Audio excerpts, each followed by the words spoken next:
Namaskar. Welcome to Odisha Library Academy. I am Niranjan Mahapatra, Librarian, NCDS Bhubaneswar. Pleased to welcome our chief guests, speakers, panelists, and participants. It is my pleasure to being a part of Odisha Library Academy and associate with today's program as organized secretary. I expressed my heartfelt thanks to our team OLA for this opportunity.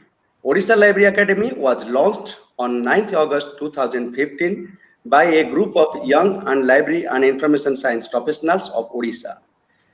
The primary objective of this academy is to harness the library movement in the state and to undertake training and continuing education among library professionals for the improvement of status and service conditions of library professionals.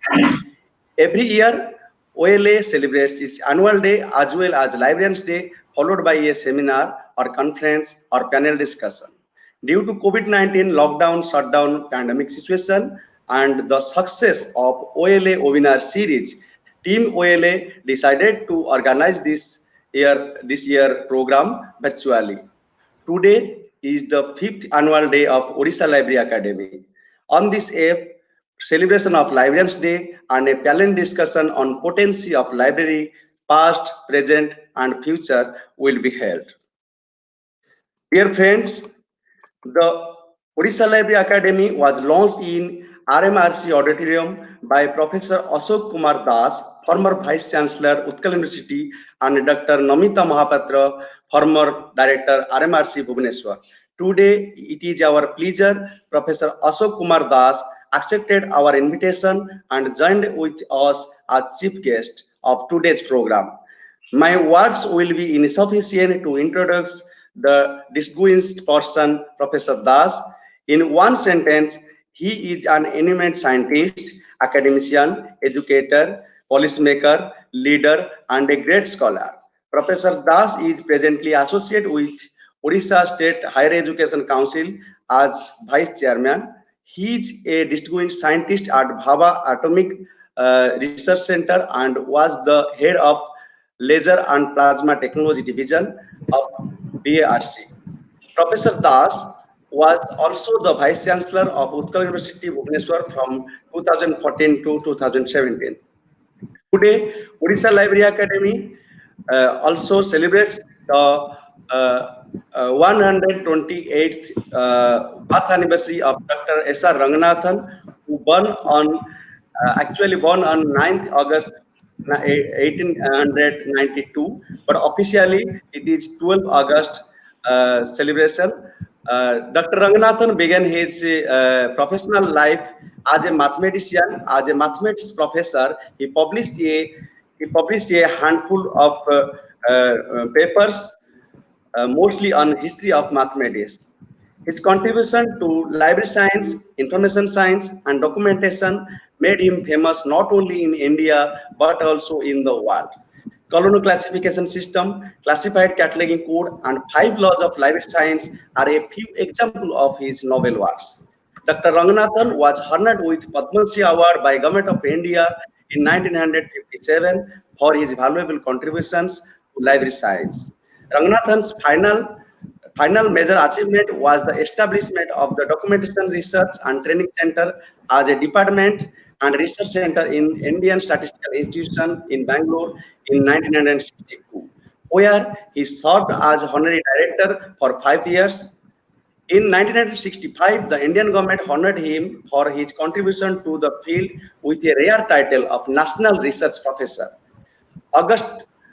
Twelfth August is being celebrated as National Librarians Day in India in remembrance of the National Professor of the Library Science, Dr. S.R. Ranganathan, who had spearheaded library development in India. After this inauguration session, a panel discussion will be held on potency of library, past, present, and future. Senior professionals and professors will join with us as panelists. Professor P.V. Konnur from LIS, Professor P.V. Konnur, former Librarian Information Science Professor and President of LIS Academy, Bangalore. Dr. Daulat Jotwani, Director, Library Services, Central Library, Amity University, Noida, former Librarian, Central University, Central Library, IIT Bombay. Dr. MP Tapaswi, Scientist G, Retired Scientist G, National Institute of Oceanography, Goa. Professor R.N. Mishra, Retired Professor, Mizoram University, Ajewala. Dr. D.V. Ramesh, Chief Librarian, SOA University, Bhubaneswar, former head, ARC, CSIR, IMMT, Bhubaneswar will be moderate this section. Now I request our President of Odisha Library Academy, Dr. Banambor Sahu, for the presidential address. Thank you. Thank you. Thank you very much. Very good morning and namaskar. Today is 9th August, August Kranti Divas. Today is also the birthday of the Ranganathan, father of library science in India. On this day, Odisha Library Academy was established in 2015 in a colorful function in RMRC where Professor Ashoka Das, today's chief guest, was inaugurated this function. I welcome you, sir, to this function. I always seek your cooperation for the development of the Odisha Library Academy. We are very happy to tell you that today is Librarians Day, 128th birth anniversary of Professor Ranganathan. Ranganathan's birthday was celebrated as National Librarians Day due to his professional development in India. Now I will speak on Ranganathan's how the library science profession come into existence in India. I will speak two lines.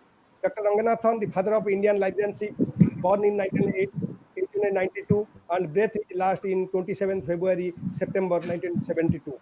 Originally, he was a professor in mathematics in Presidency College, Madras in 1924.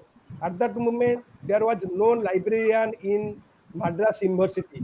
Then Madras University decided to keep him as a librarian in the university, and he gladly accepted to become the librarian besides being a mathematics professor. Then president that Madras University sent him to London, where he went for a formal librarianship course that is called associate in librarianship. He was the student of great library scientist that is Professor W.B. Sayers, and from that he got the associateship librarianship certificate and became the first professional in India and started the library science education in India. He returned in 1925 and established the foundation of the library science education in India. Driving his career nearly 5 decades, 1924 to 1972, he brought a new changes in Indian librarianship. He was the lifelong national professor of DRTC Bangalore along with Dr. C.V. Raman. It is said that what Ranganathan is to library science, Einstein is to physics. World's oldest library science body, alliance body, that is called American Library Association, describes Dr. Ranganathan as, "We greet you, sir. Your words are Anglo-American, but your language is the language of East, and your ideas are universal. For generation, you have forced librarians to think what library science is." This statement of ALA, American Library Association, explains how noble Dr. Ranganathan is. He wrote more than 60 textbooks and 2,000 research articles and devised colon classification for the classification of library documents in the form of colon classification. He was awarded Padma Shri by Government of India in 1957. We all that library professionals pay tribute to this great soul of Dr. Ranganathan for his 128th birth anniversary. Now I request Niranjan to give a lighting to the Ranganathan for his to a tribute lamp. Another thing, now coming to the library science, Odisha Library Academy, as already Niranjan told that it was established in 9th August 2015 and achieved a lot of milestones during this IPS period.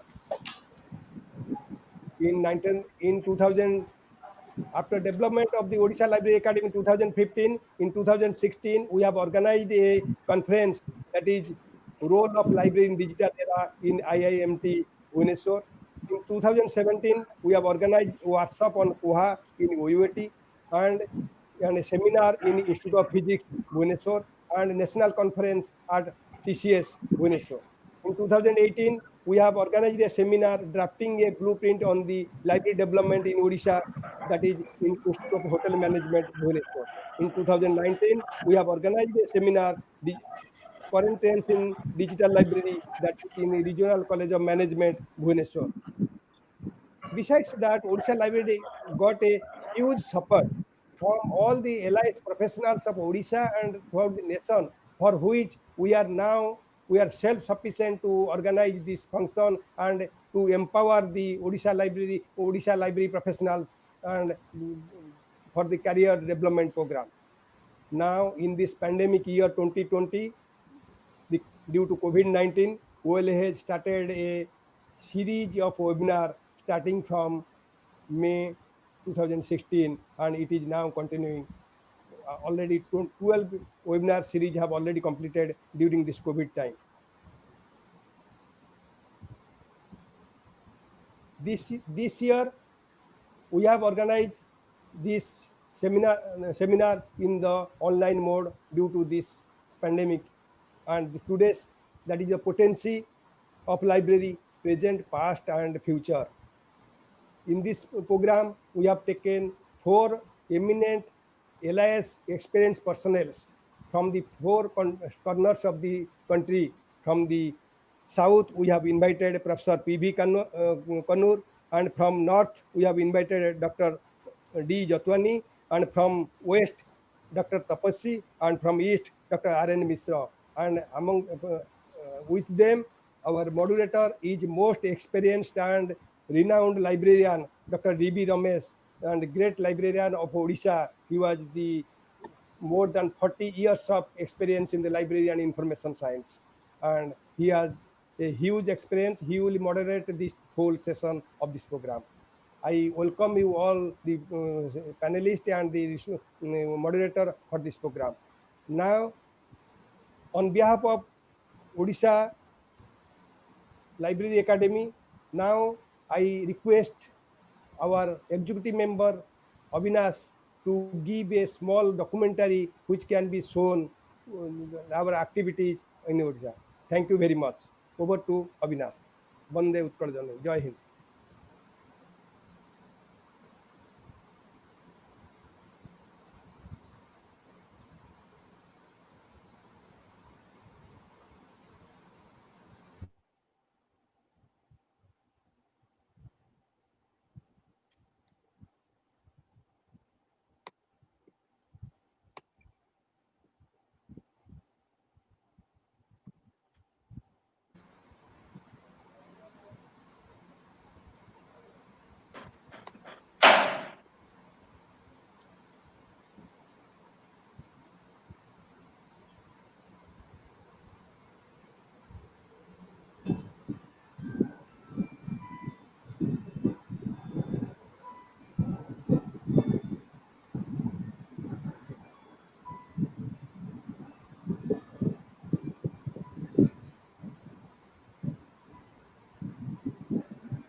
Thank you. Some technical problem with that audio system is not coming. I think this is the activities we have done. And last 5 years we have organized lot of seminars. That's why this is the some of the documentary we have made. Some technical problems, sound is not coming.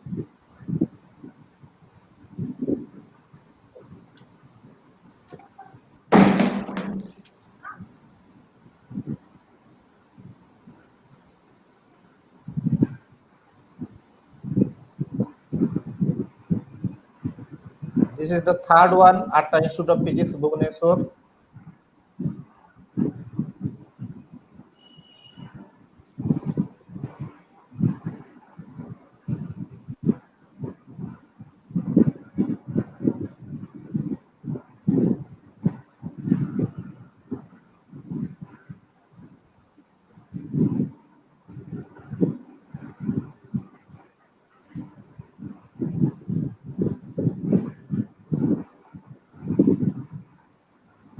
Here, Dr. Sutradhar has given a presentation on National Digital Library and NDL.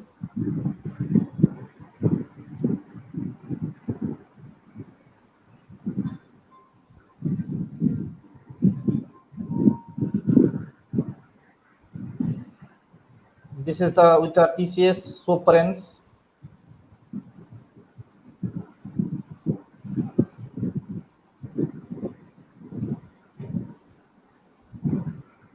This is really a teamwork. Conference for successful national conference.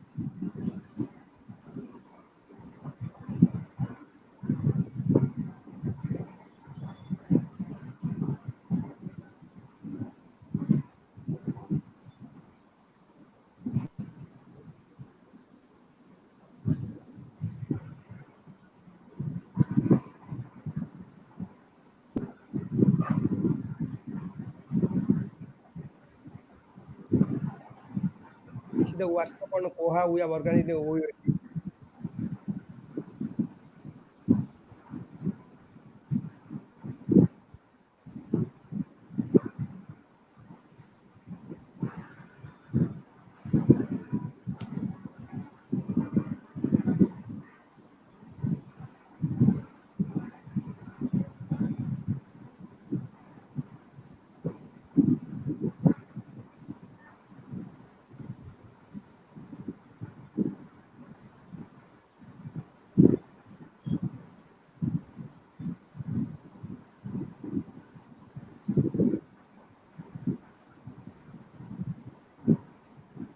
This is 2018 Institute of Hotel Management, where they drafting a blueprint on library system in Odisha. Honorable Secretary Culture has been the chief guest of that function.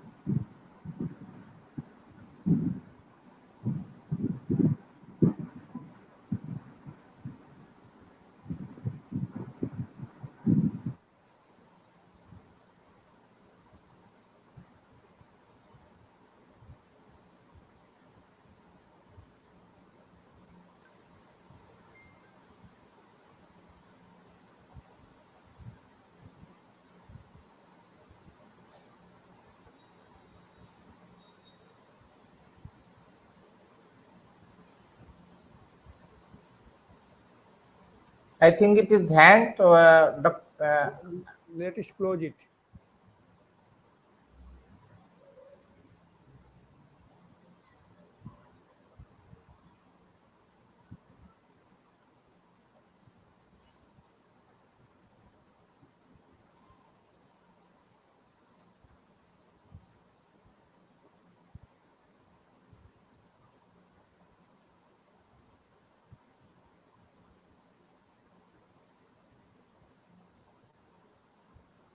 This is the last annual day.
This is the webinar series we have done, sir, during this pandemic period.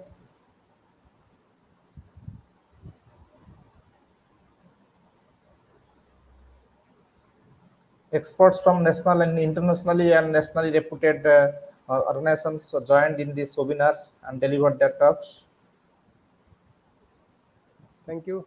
Some problem with some audio clip. We are very sorry because audio is not coming. Anyhow, what are the activities we have done last 5 years? It was we have tried to give you a brief light because our Ashok sir has come because he was the founder of this organization, small organization. Now after 5 years, he is witnessing what we have done, and we are always seek your advice. Before that, now I request our secretary, Basdev Babu, to speak on the activities and future plan of Odisha Library Academy. Please, Basdev Mahant. Thank you. Thank you, President Dr. Banambar Sahu. Niranjan, I am audible? Audible. Yeah. Dear viewers, esteemed dignitaries, my dear professional friends, friends from print and electronic media, and our strategic partners.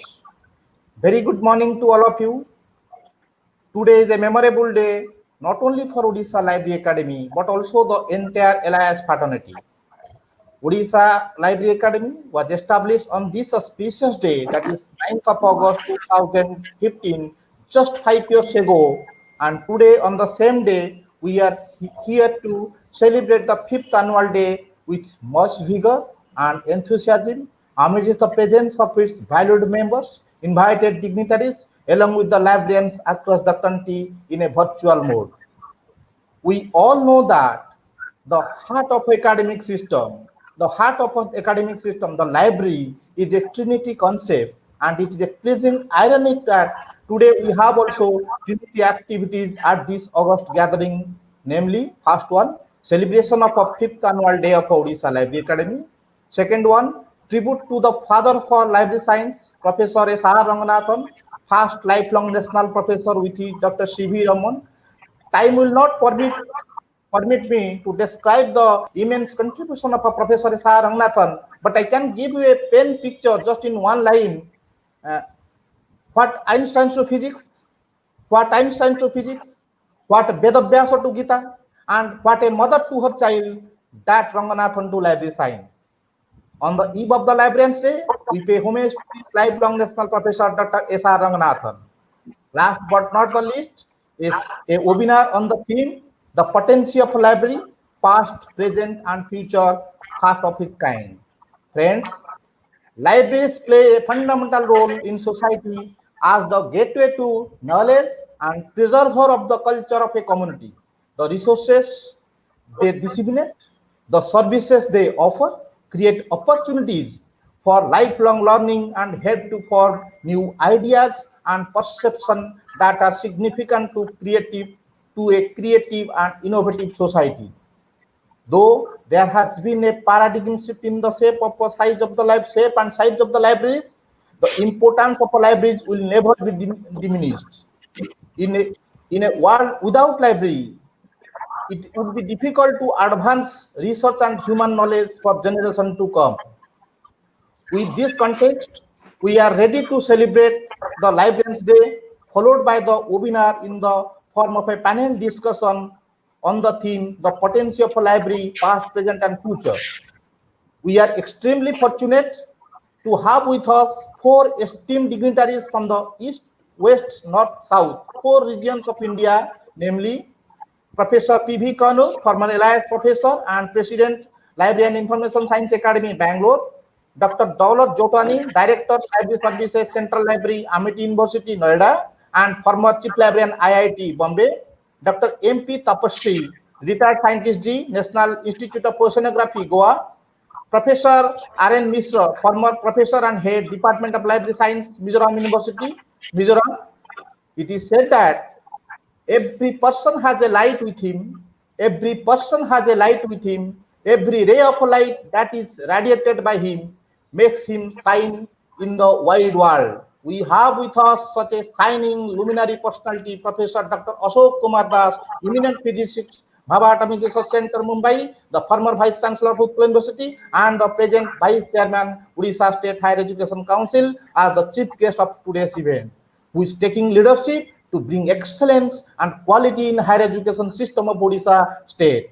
Sir, you were the doctor who did the surgery. You were the doctor who did the surgery to take birth of this baby 5 years ago on this auspicious day at the RMSC auditorium during the launching of Odisha Library Academy. The baby has grown up and started running with it, and the baby has grown up and started running with its own identity, being a registered body, but need your support and to benchmark some milestone. Need your support to benchmark some milestones. Many associations are there in Odisha much before us and are working with their limitations, but we don't know why there is a strong faith of librarians, especially those who are working under higher education department of Odisha on Odisha Library Academy to fulfill a long pending issue which is already enacted almost all the states, that is the UGC scale to the librarian, but without excluding the Odisha. Sir, even our neighboring states like West Bengal, Jharkhand, Chhattisgarh, all states of South India, Maharashtra, UP, MP already implemented UGC scale to the librarians. But with much pain, I would like to just inform you that it has not been implemented at Odisha. Sir, in this direction, if you could guide us, if you could guide Odisha Library Academy, it would be a great help to the librarians of Odisha, especially those who are working under the Department of Higher Education of Odisha. Sir, we have the ambition to take this academy to the extent where the Odisha Science Academy stands today. Before concluding, it gives me immense pleasure to inform you that even in the midst of this corona pandemic, OLA is diligently striving to feed, nourish, and reach the knowledge base of entire LIS fraternity by conducting series of webinars on multiple domains of the disciplines. Carrying forward the same spirit, today's webinar theme the potency of library, past, present, and future. So, without any delay, I am inviting esteemed Professor Dr. Das, our chief guest of today's event, to put forth his views. Over to Professor Das, please, sir.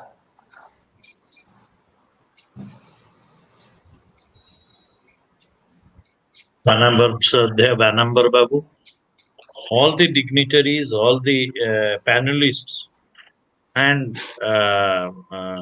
the respected audience. I must tell you at the outset that I am extremely glad back to be in your midst. I do remember that at RMRC, your academy started, and I also remember that naming it as an academy was a very good idea. And I am also extremely glad to note the kind of vibrant work that has been going on. And I am sure all of you are very glad the way the youngsters of OLA are running this system. But first, of course, let me pay my homage to Professor Ranganathan for his contribution on his birthday, which is celebrated by all the library professionals across India.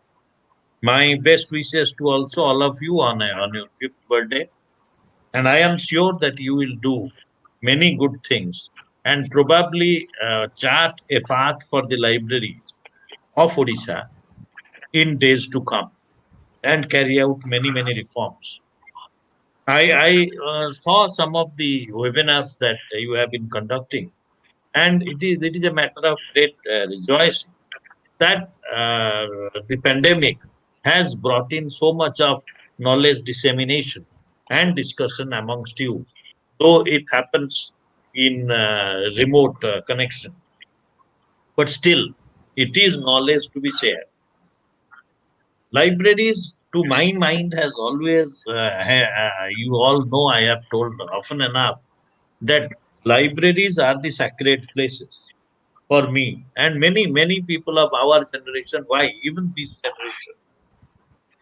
And the librarians are the keeper of those sacred places, because libraries and the librarians have a place in the culture story of when the story of culture of a race is written or a country is written, the story of the evolution of the knowledge system in a country is written, the libraries will always have a place.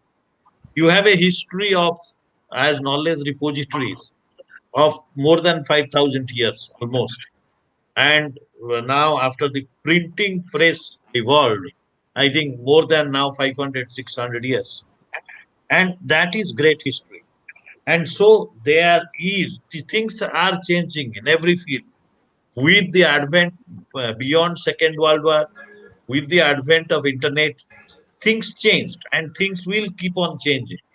But I believe that the library movement must also keep on changing and get adapt to the circumstances as well as possible. Now, the way things are happening, I believe that I heard that you mentioned that you have developed a blueprint for the libraries in Odisha to go to the next stage, the education 4.0 or industry 4.0, whatever, keeping in line with it. You all know that during my time at Utkal University, my first single point agenda was reforming the Parija library and trying to bring it back to its original high pedestal. However, the appointments, as usual, goes into a block with the government, and the government does a number of other things where I really do not understand why the same students who have passed by taking assistance from the library and the librarians change when they join the government. I am actually indeed pained to hear that the UGC scale have not been paid to the librarians. But I believe that uh, um, we will work with the government some in some manner to try to convince, and I hope that the new education policy, which has just been approved a week back or 10 days back by the central cabinet, will insist that the UGC or the new Higher Education Commission of India, whatever scales and norms that they will prescribe, I believe the way it is written would become mandatory.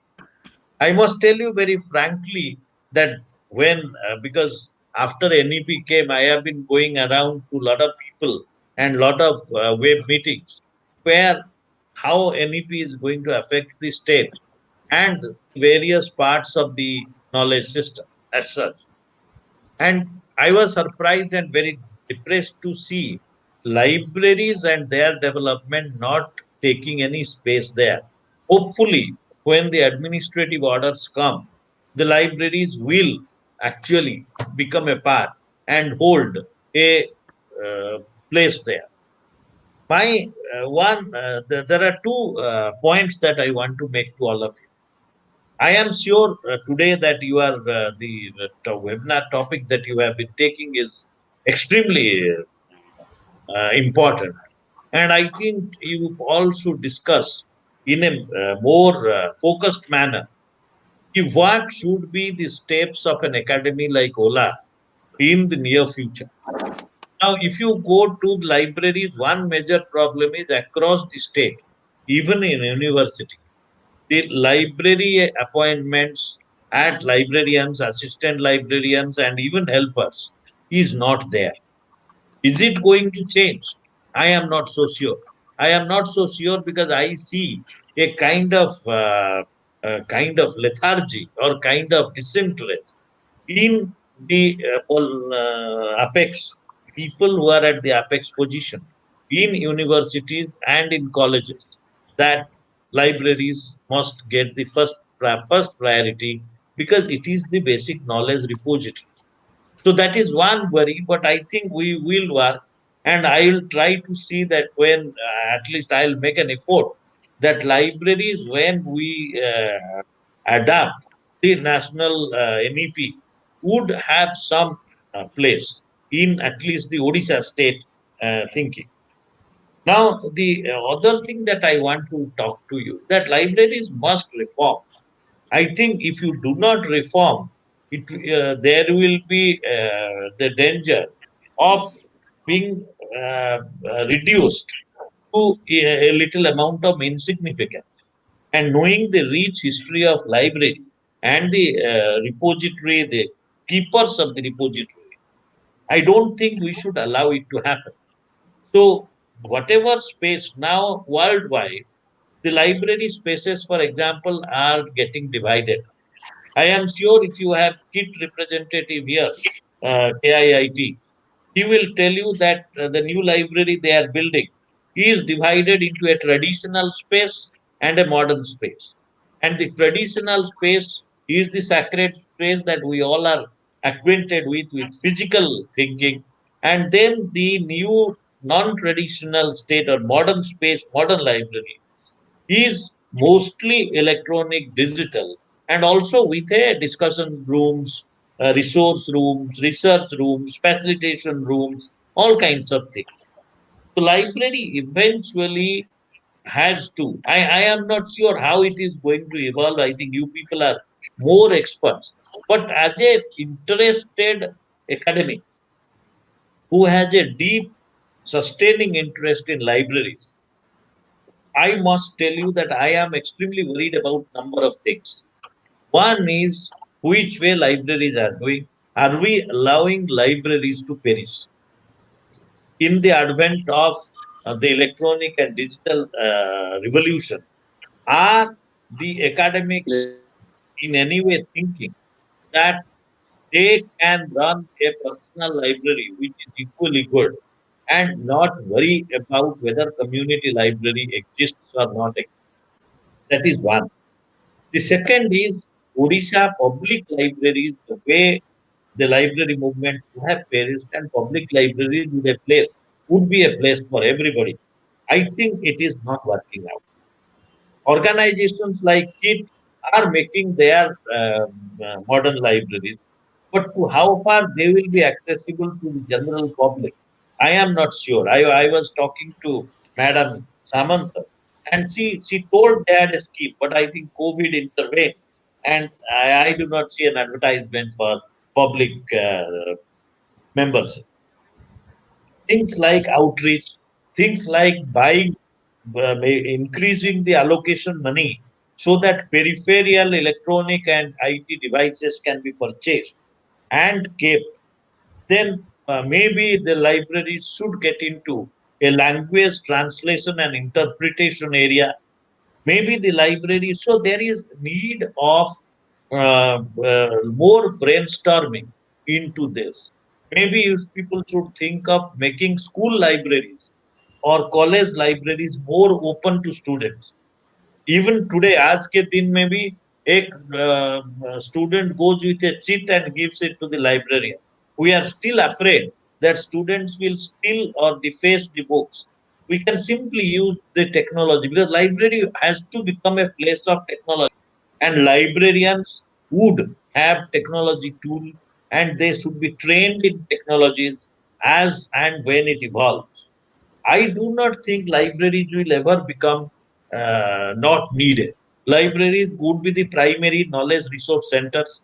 They would be primary knowledge repository, and they represent your past culture and heritage more than anything else you can think of because they have the details, they have the depth and the width, which, of course, the sculpture, art, they may have. But I believe libraries should now get into more verbal and more visual medium storage. And that is because that is the way things are going. So a lot of changes are happening. And I think all of you also should interact more with the library and information science departments because all of you have connection and think in terms of maybe revolutionizing the curriculum there. And maybe, I do not know whether it is there or not, at least the undergraduate course that we saw, it did not have. I think operation management kind of courses should also come in. because a librarian is basically a manager as well and a leader. So a lot of changes needs happen, and I have a request because I heard that you people have developed a blueprint for the path of Odisha Library Association and libraries in Odisha in future. I am an interested academic, as I told you, and I would like to have a look at it because as such, wherever I go, whichever academic institute I go, library is the window to that institution, and therefore I went to National Law University and then spent some time with their library. Now, basically, ଆମର ଯେମିତି କହନ୍ତି ଗାଁ ପରିମଳ ଧୋବା ତୁଠରୁ library says what is the quality of the institute. The way students sit and read there or use the library indicates how is the academic institution, what is its width and breadth and depth of perception. And therefore, I do two things. One is, of course, no in no at no time you people should feel that library science is being neglected. But today is the world of a little amount of activism. Today is the world of propagating yourself as something without which people cannot live. And people have to perceive that if there will be no library, there will be it is like a losing a limb. It is like losing a vital part of the body. And therefore, I believe all of you should sit together. I think getting suggestion, having a webinar, fast, getting suggestion from people is fine. But I would suggest get some eminent people to a theme meeting, maybe not more than 7, 8, 10 on a round table, and chart out what Odisha Library Association with the library science department professors and other interested academics give a proposal of development of library science and libraries in the state of Odisha, how they should operate, what will be the future, 10 years down the line, what are the equipment you are going to need, how the library should look like, how the spaces will be organized. And so these things, if you wish, I am willing to sit with you sometime. And kindly, if you have no objection, the blueprint that you have developed in your one digression, I think last annual day that you showed, I would personally like to have a look at it. And maybe some part of it we will take into the state plan as a part, because I would be the most unhappy man on earth to see if libraries do not get their due importance. The day something happens in Parita library, somebody phones me ki sir ye ho gaya, and I feel very depressed if it is not. So please believe me that libraries people will come to realize is the one of the most important facets of the knowledge regime, and it will continue. But it has to be people like us who will take it to that end.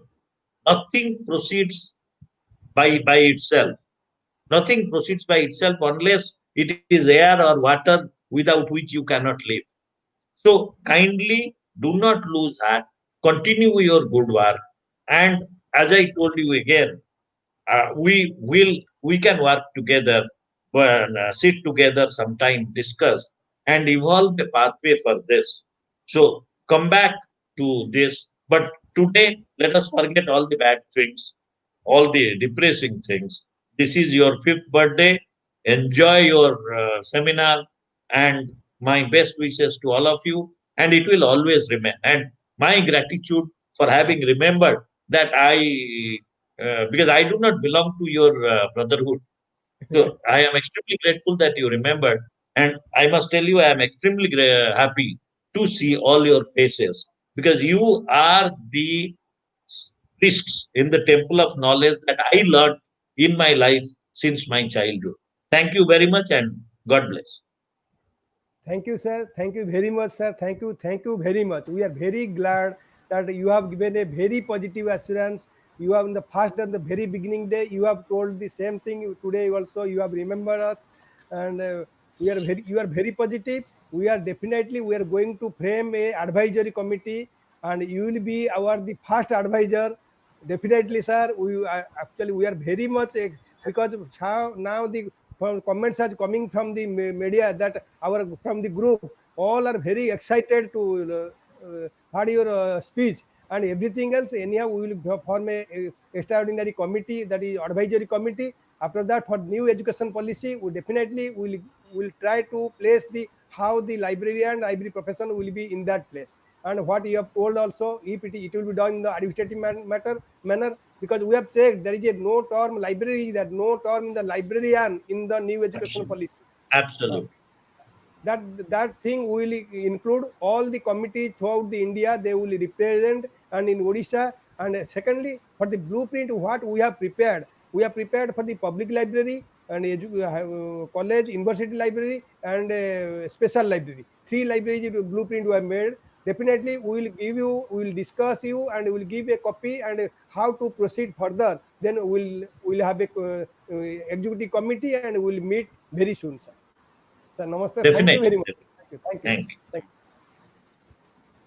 you. Now, sir, now formal inauguration and chief guest speech is over.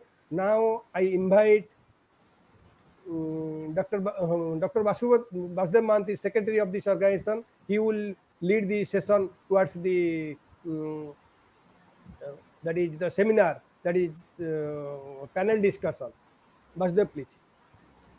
I can leave with your permission. Okay, sir. Thank you very much, sir. We are very happy that you have joined with us. Thank you very much, sir. Thank you, sir. Vasudev, please invite. Yes, sir. Thank you, President Dr. Banambar Sahu. Now we are going to our next session, basically our technical session or webinar session on the theme of this today's webinar, the potency of library, past, present, and future. And we are glad to with us that Dr. D.B. Ramesh, who will be coordinator to this theme of the event. Let me introduce Dr. D.B. Ramesh. Dr. D.B. Ramesh, PhD in Library Information Science, is currently working as a Chief Librarian, Shiksha Anusandhan University, Bhubaneswar, after attaining Super Anusandhan from CSR Institute of Mineral and Materials Technology, formerly RRL Bhubaneswar. Dr. Ramesh is a recipient of a Fulbright Scholar at Carnegie Mellon University, Pittsburgh, USA, 1992-93. British Council Visitors Program, UK, March 1993, and Society for Information Science, SIS Fellowship Award in 1996. He has more than 42 years of professional experience and expertise in library management and information services. He has edited 9 books and published around 110 papers in peer-reviewed journals and edited seminar proceedings and volumes. He has also supervised 8 PhD scholars under Utkal University in LIS, and 4 more scholars are currently doing their research work under his supervision. Dr. Ramesh is also the resource person at different universities, IGNOU Bhubaneswar for LIS program. Dr. Ramesh has also contributed 4 units of library automation for IGNOU courses on PGT lab. He is also a life member of SIS, ILA, IATLIS, ISLIC, and obviously Odisha Library Academy. He is also the founder member. Sir, now over to Dr. D.B. Ramesh to coordinate the webinar on this theme on the potency of a library, past, present, and future. Over to Dr. D.B. Ramesh. Thank you very much. Good morning to everybody. Am I audible? Yes, sir. Yes, audible, sir. Yeah. So, good morning, everybody. After hearing Professor Das' speech, and he has given a lot of agenda to us. So we have to think more on that after this. We should not forget it and immediately take action on that. Okay. Coming to our webinar, today's webinar. At the outset, I would like to thank OLA and its core committee members for choosing me as a moderator for this today's theme, that is potency of library, past, present, and future. And the panel discussion, we have invited already mentioned by all previous speakers. 4 people, eminent researchers, academicians, practitioners from 4 regions of the country. I will name them later one by one. I will invite them. Already, you all know Professor Kumar, Mr. Jotwani, Tapaswi, and Professor Mr. And today's theme that is potency. So what do you mean by potency? Actually, it is actually we have already transformed from the traditional to automated and to digital library. You have all seen. All the 4 panelists are eminent scholars and they have got a lot of experience, more than 4 decades, and they have seen this potency of past and the present and what is required in the future, that is post-COVID-19 era. Okay. These panelists will touch upon all these potencies which they have used it at their places, respective places, wherever they have served, using those potencies available, which was available during that time, to maximum its utilization. They could utilize them and satisfy the users which they have dealt with during those period of time. Now the potency is changed from the traditional to automated to digital, and now post COVID-19, what are the potencies required? Resources, man, material, manpower, training, budget, man, material, manpower, machinery, management. These are the 5 M's you all know about the management of implement centers, courses and all. So they can use all these potencies and they can, by their experiences, knowledge, if they can share and give throw some light, the young buddy librarian will benefit out of their discussions and sharing their knowledge. Without wasting much time on this, I would like to invite all the panelists to today's webinar. I think they should take 10 minutes each for their presentation. Of course, time is not a limitation, but this is the thing, 10 minutes each, 40 minutes, and followed by the open discussion and question answer session will be there. So let us invite the first speaker of today's panel discussion, Professor Konnur. Before inviting him to deliver his lecture, I would like to tell briefly about his biodata. Professor Konnur holds MLIS from Bangalore University. I got the first class, first rank, and gold medal, and PhD in Library Information Science in 1997. And he has got more than 40 years of library experience. He is former professor and director of Sciences and chairman, Department of Library Information Science, University Librarian at Rani Chennamma University. Later on, he became academician. Actually, he worked as a Department of Public Libraries for more than 1.5 decades, 15 years or so. Then later on, he shifted to the academician, and he worked in various capacities at Bangalore University and Karnataka University. And he also worked as University Librarian in Baba University. He's a Fulbright scholar and visited University of Illinois during 2002 and 3. And he also served as a syndicate member of this KUV MP University. And he has authored 8 books, 32 research papers, guided 4 PhDs, 2 MPhils, and 5 more scholars are under pursuing under his guidance, PhD. He also got Karnataka Best State Librarian Award, also Dr. Harichandra Salis Best Librarian Award. Professor Konnur has visited several countries, including USA, Hong Kong, Singapore, Malaysia, Egypt, China, Malaysia, Singapore, Thailand, and South Korea on professional activities. So now it is my, I feel proud and privileged to invite Professor Konnur to give his speeches. Thank you so much. Professor Konnur.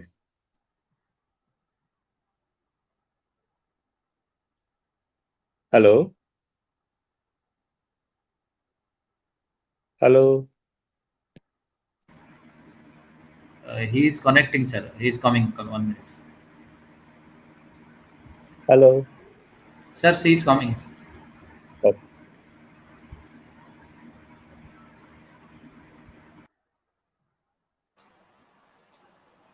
Yeah, good morning to everyone. Dr. Ramesh, Dr. Jotwani, Dr. Murari, Tapaswi, and all other members of the Odisha Library Academy. And I have heard the entire inaugural function and the deliberations. And I have seen the 5 years journey of OLA, Odisha Library Academy, and I am really proud. We were in Karnataka feeling that we are most active in allies professional activities, but you are putting all others behind and leading. I am really happy that Odisha Library Association is doing such a great job. I compliment all of you on your 5th birthday, sir. The second thing what I really wanted to, which was really happening to me, that the still UGC still have not been given to the librarians, academic librarians of Odisha is a very urgent thing, that whereas in Karnataka we do have all the facilities which are given. Having got a person like Dr. A.K. Das, who is a vice chairman of the Odisha Higher Education Council, definitely with his vision, I'm sure you can do much better. And if you want anything from our side, we will also help you. Let us all fight together and see that our librarians should get their justice. With this brief introduction about your talk, whatever I have seen, I would like to share my screen now.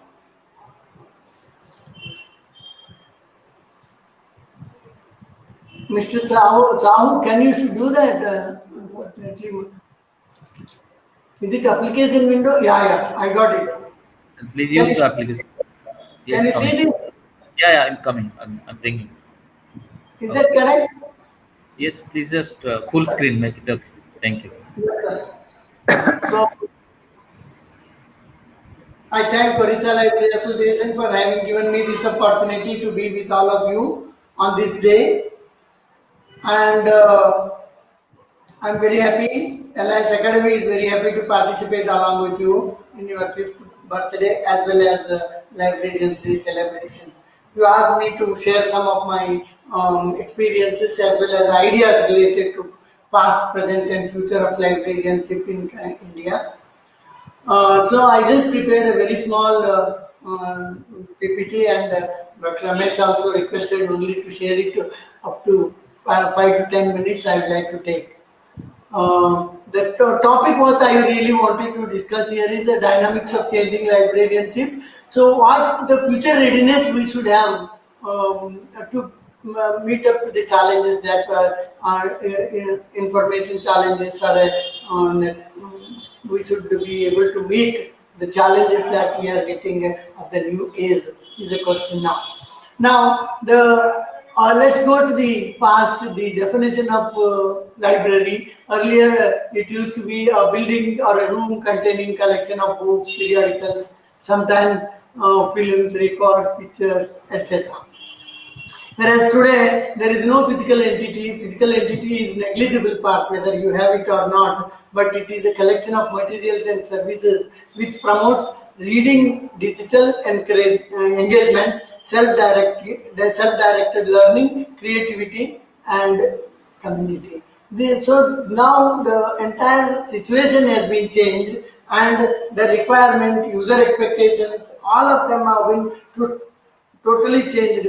Gone are the days when we used to work as a librarian or a custodian of books and furniture or equipments or computers in our libraries. We don't need even those many computers. Earlier, when I was working as a librarian of Goa University and I was working as a librarian of Bangalore University, we were all the time concentrating more on procuring more number of computers along with all the books, etc., so that we used to accommodate that many number of students in our library. But now even that concept has also gone away, and now the concept is totally different. If we have our mobile phone in our hand, we can serve the entire community of the users.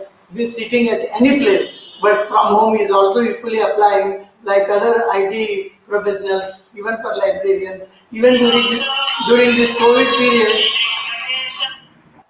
during this COVID period, we could see most of our librarians working from home only, but they have served up to the satisfaction of all the user community. Sir, can I stop you, sir? Yes, sir. Yes, sir. Sir, actually your screen is flickering. Can we run from our side, sir? If it Yeah, is yeah. not, Shall I stop sharing? yes, yes. I'll request Niranjan, please open the PPT. I will stop sharing. Yes, sir.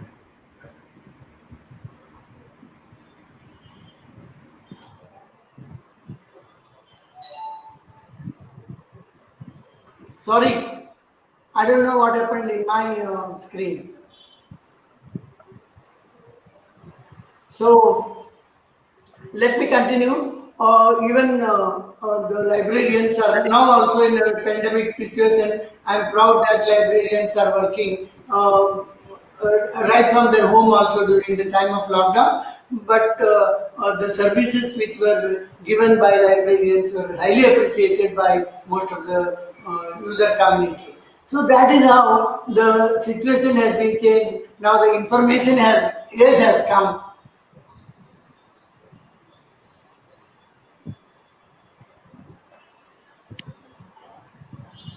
But I don't say that information age will undo the physical books or the physical libraries, etc. But definitely, majority part of our services will be more concentrated on the IT, using the IT information.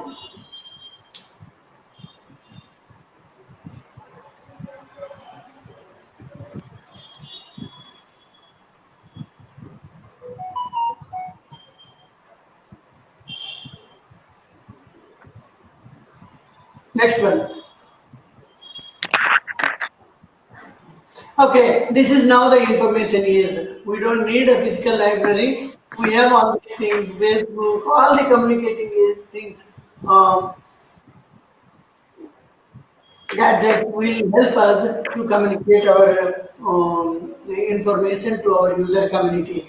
The positive impact of information age is we get facilitated with that of all the facilities over a click of a button. We get home and domestic activities, we can do them, and at the same time social networking excellently we are doing. Our WhatsApp, Facebook and other social media, networks are helping us to connect each other also. And education, e-learning, today schools and colleges are running only on e-learning, and health sector, shopping and commerce has also worked out efficiently. Banking sector to the greatest extent it is helping us, and employment, job market, everything is efficient.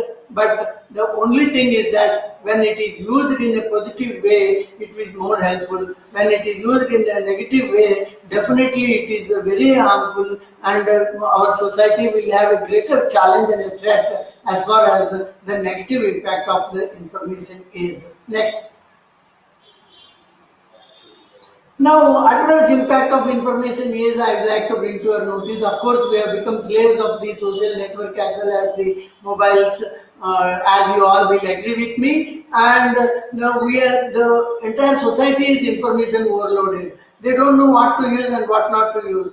And many a times it happens that they use the irrelevant information and they leave the relevant information for their use itself. So there comes the libraries to serve them and tell them these are the relevant information for you than that of the other irrelevant ones.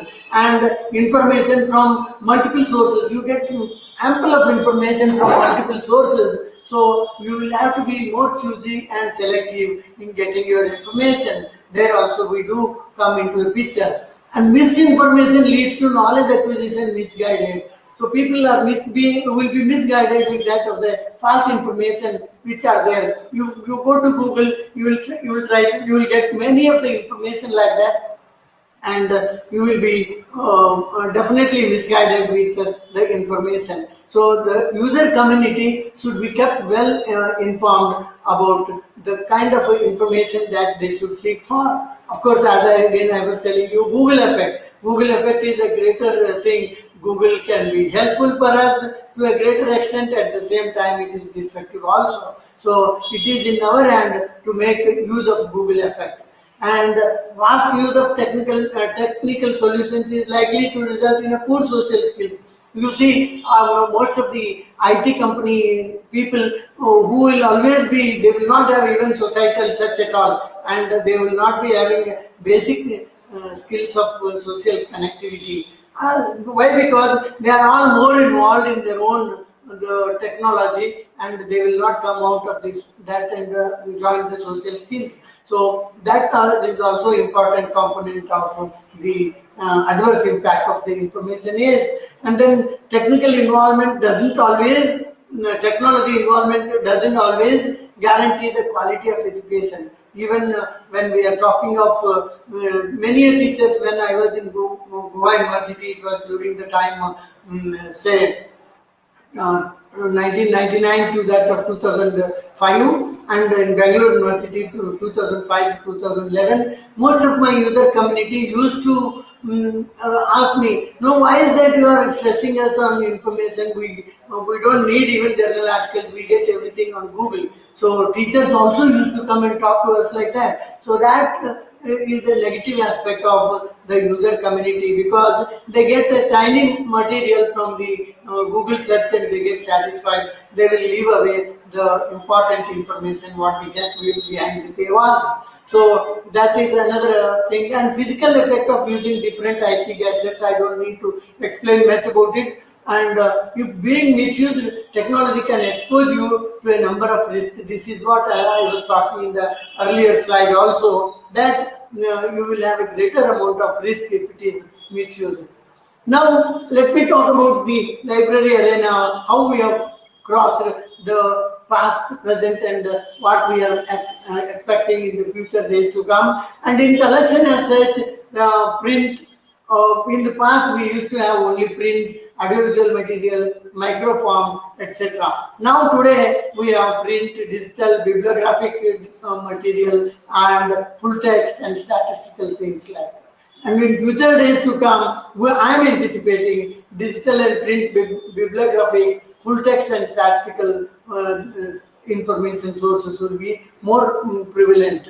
And rights on collection is most of the time earlier we used to feel the ownership of the information. Even when we were buying some e-journals and e-books, and most of our finance officers used to ask us, where is that accession number for this e-book? How do we give them an e-book?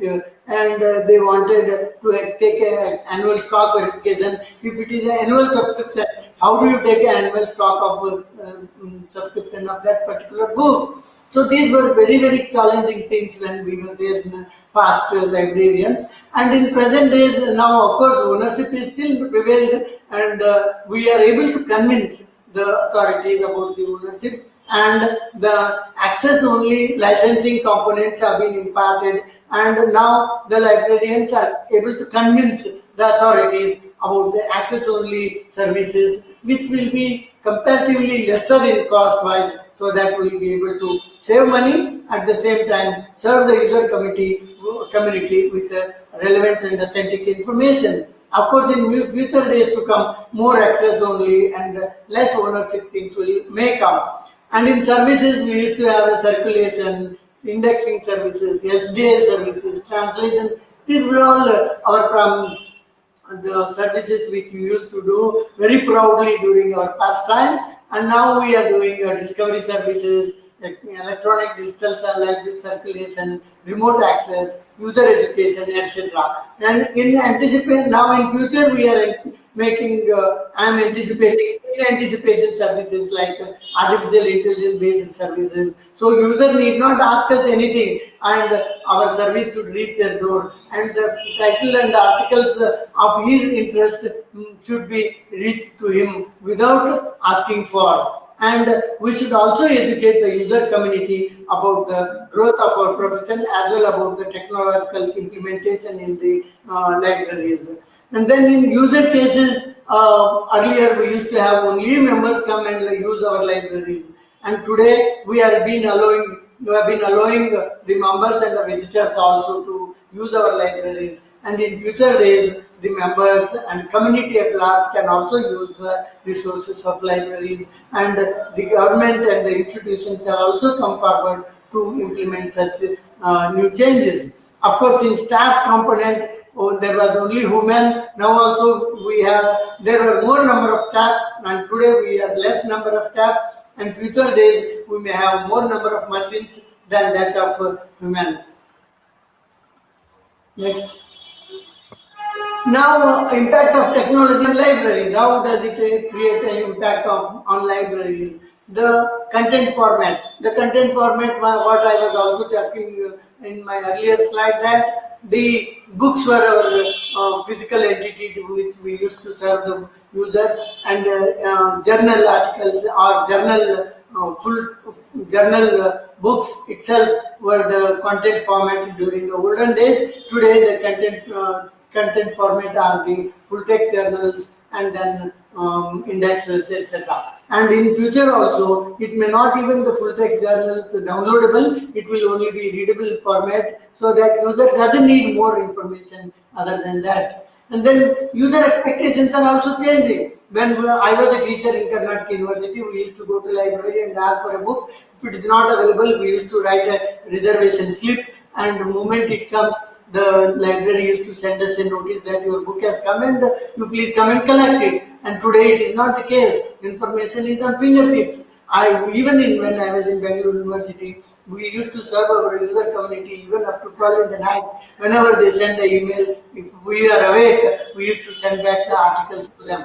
So that way, user expectations are instantaneous. They don't want to wait for any more, because their service, their research work will also be stopping, and if we serve them 1 hour later than their demand, that information may not be useful for the user at all. So that we, the librarian, should keep in our mind. And access rights and methods. Now, as also I said, the access rights and methods are also changing. Today, the rights are being limited to that of the view only, etc. And paywall versus open access. Both of them are excellent.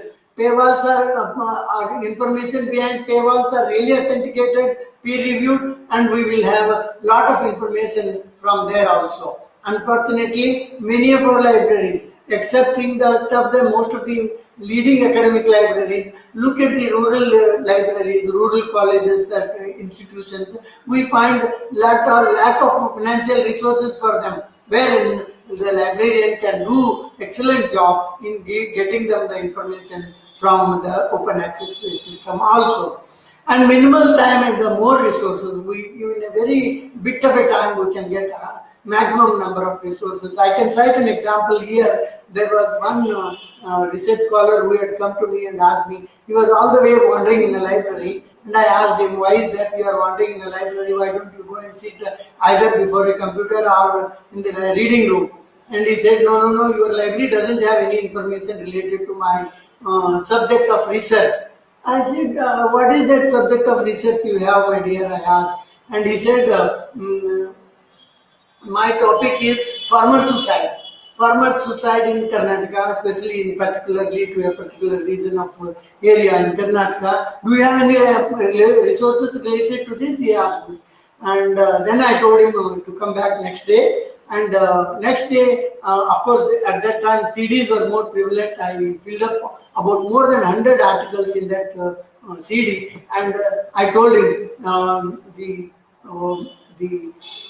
farmer suicide is not practiced not only in Karnataka or in India. It is an entire world. It is there, so that when I gave him, next day he came and touched my feet and said, "Sir, you opened my eyes." So like that, there is if you supply the information on time with the highest number of resources, the researchers or scholars will definitely be helpful. And now footfalls are also reduced, and libraries, we don't find people visiting our libraries, but we have got more satisfied users and less physical space and manpower and more services. Shrinking budget, maximum open access dependence. These are some of the impact of technology. And now, friends, library in changing digital scenario, we have digital formats like e-journal, e-book, social media, etc. Multimedia, no longer mostly text, it is mostly video now. And content acquisition, data-driven administration, optimized digital services, etc. And then connectivity, okay, Wi-Fi, broadband, 5G, etc. are prevalent now. And devices like mobile, tablets, always in our hands, pocket or in our hands, pocket or purses. Convergence of devices, services of service, of content. Global, and of course now there is no geographical boundaries, and today we can get everything on our fingertips itself. Next. Okay, what libraries can do? Provide access to the technology and teach how to use it. We give the technology, we give information through the technology, digital libraries. So we tell them how to use it, and we sort, assess, collate and present information. So this kind of a presentation will definitely help the user community. And research data management is a skill of our librarian community. Help us to learn how to find, how to search the right information. The user awareness programs should also be conducted by library only. And technology, how to identify misinformation should be informed by the librarians to the user community, and create specs, that is maker space for learning and collaborations. Deploy technologies and services like IoT, artificial intelligence, which simplifies the process of access. Next, sir. Am I audible? Okay. No, earlier one.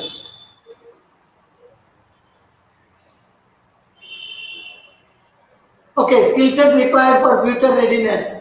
Good and diverse leadership is needed. Though we have a very less number of staff in our library, but we should try to give a leadership not only in library but in the institution also. The moment a librarian says, the institution should listen to them and they should try to implement things. And the knowledge of ICT application for libraries should also be a must for these days.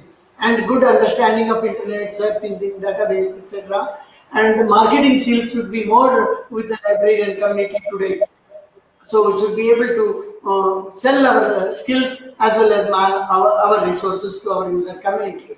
Adaptation for change. We should change ourselves and learn or perish. Thinking that we did not learn in our colleges or in our master degree services, we cannot sit quiet. We had not seen these computers at all in our lifetime. But today we have been able to use all those things. And today's maid servants are using the mobiles. They have not been studied anything. So like that, we should adopt the change and learn or perish. And open mind to learning. We should not look at our age. We should have open mindset to learn, so that once the librarian community learns, they will be able to teach everybody. And as on this day, Dr. S.R. Ranganathan birth anniversary, we had set our tagline to librarians as a teacher of teachers. So we should be teachers to all the teachers by learning and teaching them. And futuristic approach the librarian should have, and he should not have a congested mind, and he should not only look at the activity and user engagement. Hello? User engagement. We should keep our users engaged. We should not keep them idle. We should keep them informing about their information, whatever they require. And the status of LIS manpower in the entire country. Sir, just now I was listening to Dr. Das lecture, and you are really fortunate to have a person, a non-library science person having a library science mindset in his mind. He has told the feeling of all the librarians in his lecture itself. But unfortunately, he has also explained there is the governmental stands are not correct. The government policy is very, very pathetic, and it is very poor and pathetic condition all over the country. Not only in Odisha, but everywhere. But fortunately, in Karnataka, it is lesser effective. But in other states, you go north also, you will get a very pathetic condition. 80 to 90% of the heads of the library positions are not vacant. No university librarians are filled up. Now, in Karnataka University, I would like to bring to your notice, there are 18 assistant librarian posts, there are 6 deputy librarian posts, 1 university librarian post. Lesser effective, but in other states, you go north also.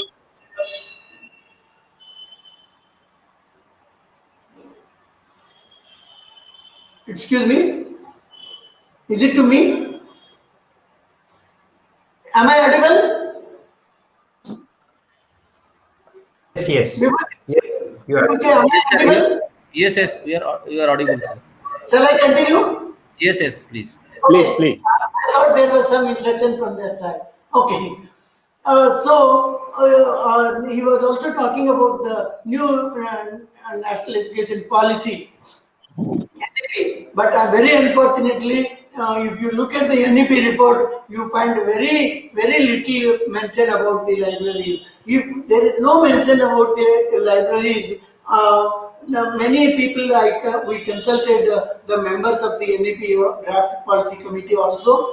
They said NEP need not be contain about librarian, because when we contain the totality of the teachers and the institution, librarian come along with them. But no, when issues related to teacher comes, they do differently. When issues related to librarian comes, they look at the books and they say that where is the rule book, like that they look at it. So anyway, national wise we will have to fight for that.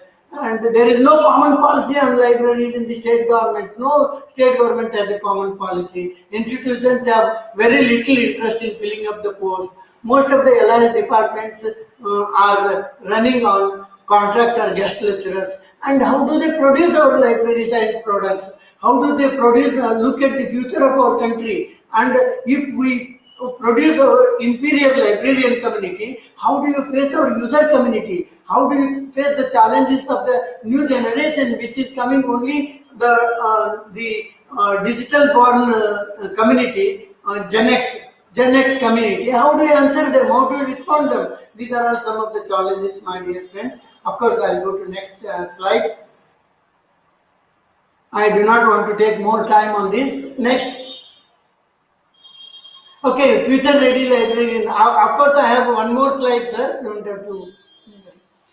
Future ready librarians need to think like, what is my mindset? Of course, it is only a borrowed slide. And where is my future readiness? And what more do I need to know? And what are the missing pieces? And where do the dot connects? And what can we do together?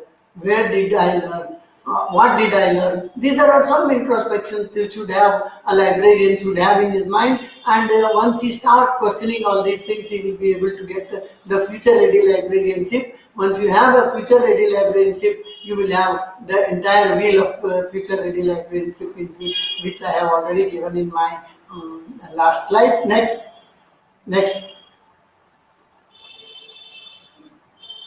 Next, sir. Yes, sir. Thank you very much. Thanks for giving me an opportunity. Maybe I might have taken another couple of times more, minutes more than what was allotted to me. Bear with my delay. And I thank the organizers for having given me this opportunity. And I thank OLA also. Thank you. Thank you. Thank you, Professor Konnur sir.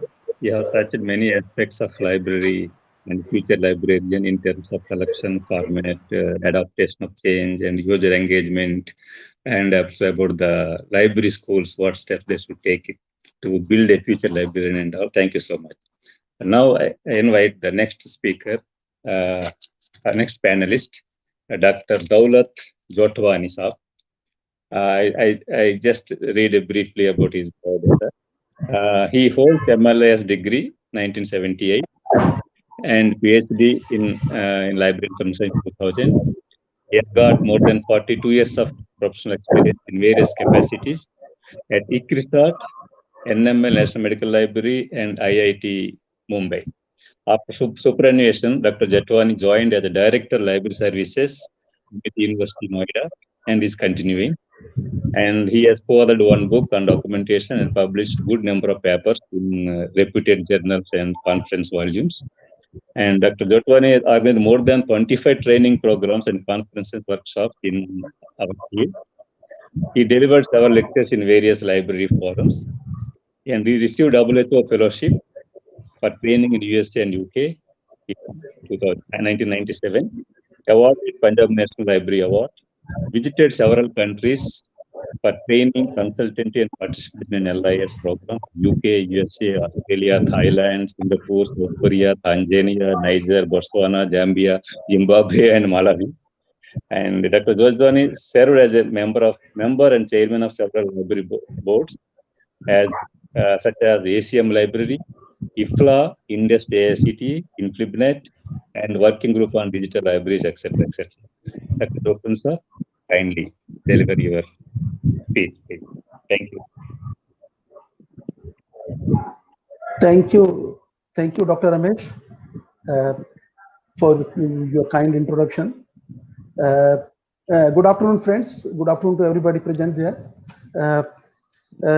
Let me take this opportunity to pay my homage to Dr. S.R. Ranganathan, whose birth centenary we are celebrating as part of the and part of that celebrations and Librarians Day. It is nice that Odisha Library Academy is also celebrating its 5th annual day and organizing this panel discussion on potency of library, past, present, and future. Thanks to OLA, of course. I also pay my homage to all the librarians, particularly the senior librarians all over the India, as well as from the state of Odisha, who have been working hard, contributing to the development of profession and the subject. My compliments and good wishes to the younger team of Odisha librarians, because we, particularly for last decade or more, we see a lot of more activities happening in Odisha, and number of young professionals are doing extremely well, not only in Odisha but even outside. Let me share with you that in my IIT Bombay library, we currently have 4 library professionals from the Odisha and who are doing extremely well. With these words, let me start and come to the topic, potency of library. I am audible. Yes, you are audible to okay? me. Yeah, okay. Thank you. So let me start with the topic, the potency of library, past, present, and future. I simply, when I saw the topic, I thought that, when everybody is talking of IT, COVID, and so many things, why OLA has taken, the term potency. So I, very simplistic, ordinary way, like ordinary librarian, I went to the dictionary and saw what is the actual meaning of potency. And, I found that according to Cambridge University, I mean, it may look very elementary, but I think I'm very interested. It shows that it means strength, influence, or effectiveness. The Merriam-Webster dictionary says the force, power, or the ability or capacity to achieve or bring about a change. And the Collins dictionary says the potency is the power to influence or bring about a change. So when I see the various definitions of the word potency, that brings out basically 2 kinds of concepts. One is the power, the force, the strength, and second is the capacity or the effectiveness to make a change. I use these words and try to analyze the topic, how it is relevant to the library, how the library has the potential or the potency. And I try to analyze or correlate these words with the library itself, the library services, trying to integrate with a little bit from background, but mostly with the present. What are our strengths as a librarian? I mean, as a librarian, as a library service, I think we all know this. And let me tell you that I am not going to speak anything that you don't know. I know that what I'm going to talk is that we all know everything. I'm only going to reiterate those concepts, maybe trying to put the things in somewhat different perspective. So what are our strengths? The first and foremost is the strength is our resources, the collection of material that we have in the library. Now, of course, we have print as well as online stuff, and that is our backbone. That is our main resource that gives us more strength. But mind you, have you ever analyzed what is the asset value of those resources? Now, this question came up when I was in Bombay. There is a tradition of, along with the annual report, they bring out, audited statement of budgets, accounting, and finances and all, where they bring out the asset value of the institution in addition to the financial atrocities. And I was asked to bring, give some assessment of what is the asset value of IIT Bombay Library. Never done before, not easy to do this. But when you think coolly and sit, and I advise you to go and all sit and do this for your own library, you will find to your surprise that our library probably has the largest asset, or the assets of the value that is, though no other department has in your university or institution. So virtually by presiding over a library, you are presiding over the asset which is value is far superior, far more, whether in financial terms or otherwise, more than any other departments on the campus. The first stage is our resources. The second is systems and practices that we have put in place. These are not the resources just lying. And this is not there that we have done started right now. We all know that DC, the first edition came almost 150 years back or more in 1876. All the library, and again you compare your libraries with any other department on the campus, you will find our libraries are much more organized, more systematically organized, more well laid out, principled. There are policies, procedures, systems, and guidelines for everything that we do, that everything that we offer, and that everything that we organize. So our strength is the resources, the systems in place, and third, the library as a place, the space that we provide, the ambience that we provide. Can you imagine any better place on the campus than the library, where one can come for variety of purposes, whether it is for, they need a space for individual study, for group learning, for group interaction. Library is no longer a silent place for silent studies. It's a place for interaction, a warm, welcoming, and friendly place. Can there be better place than library? No. The library, that is the biggest strength of us, that we provide. In, even though the resources are online, people can access their in house, their homes or hostels, classrooms, or wherever. But it's why people still come to the library. And remind you, I think this must be common to all of you also. During examination, there is always a need or demand rather from students to open the library 24/7. Why? Because they need a reading space, and that the library is the only best place to offer that. So that the library as a place, as a space, is our very big strength. The next is our users community. The kind of services, not only the services we render, the relationship we build, the kind of relationship that we build, the trust, the users develop trust in us, and the kind of interaction that takes place between the users and us. It is like a community relationship. So our relationship with the users, our user community, is our another strength that vouch for us. They become our actually in the support base. And finally, our staff, the trained, the educated, competent, and helpful staff. I was hearing, at lectures of so many professionals earlier, that there are always complaints of, librarians not getting good scales, good promotion policies, UGC differentiating and all. In spite of all those problems, in spite of all those, kind of in unequalness or, whatever, the librarians always go 1 mile more to help their users. They always walk a bit more to help their users.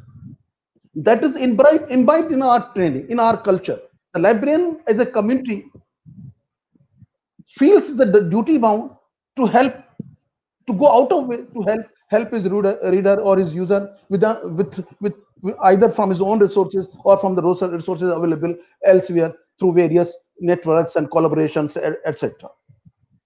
So these are the strengths that we have: the resources, the system in place, the library in place, our user relationship, users community, and our staff.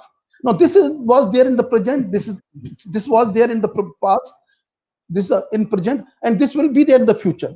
Now, what is different in present and going to be different in future is the technology. We all know this technology, how it has impacted our lives. Whether we like it or not, we accept it or not, whether it's convenient or not, the technology is there for all us to use, and we have been using it. In fact, we have crossed from, there was a time when we used to talk of library automation and things like that. Now we have crossed beyond that. Even we have crossed beyond the just online resources or e-resources or even consortia. Now we are in a time where social media, the virtually is defining or rather redefining the how we live, how we use not only information, how we use our entire system.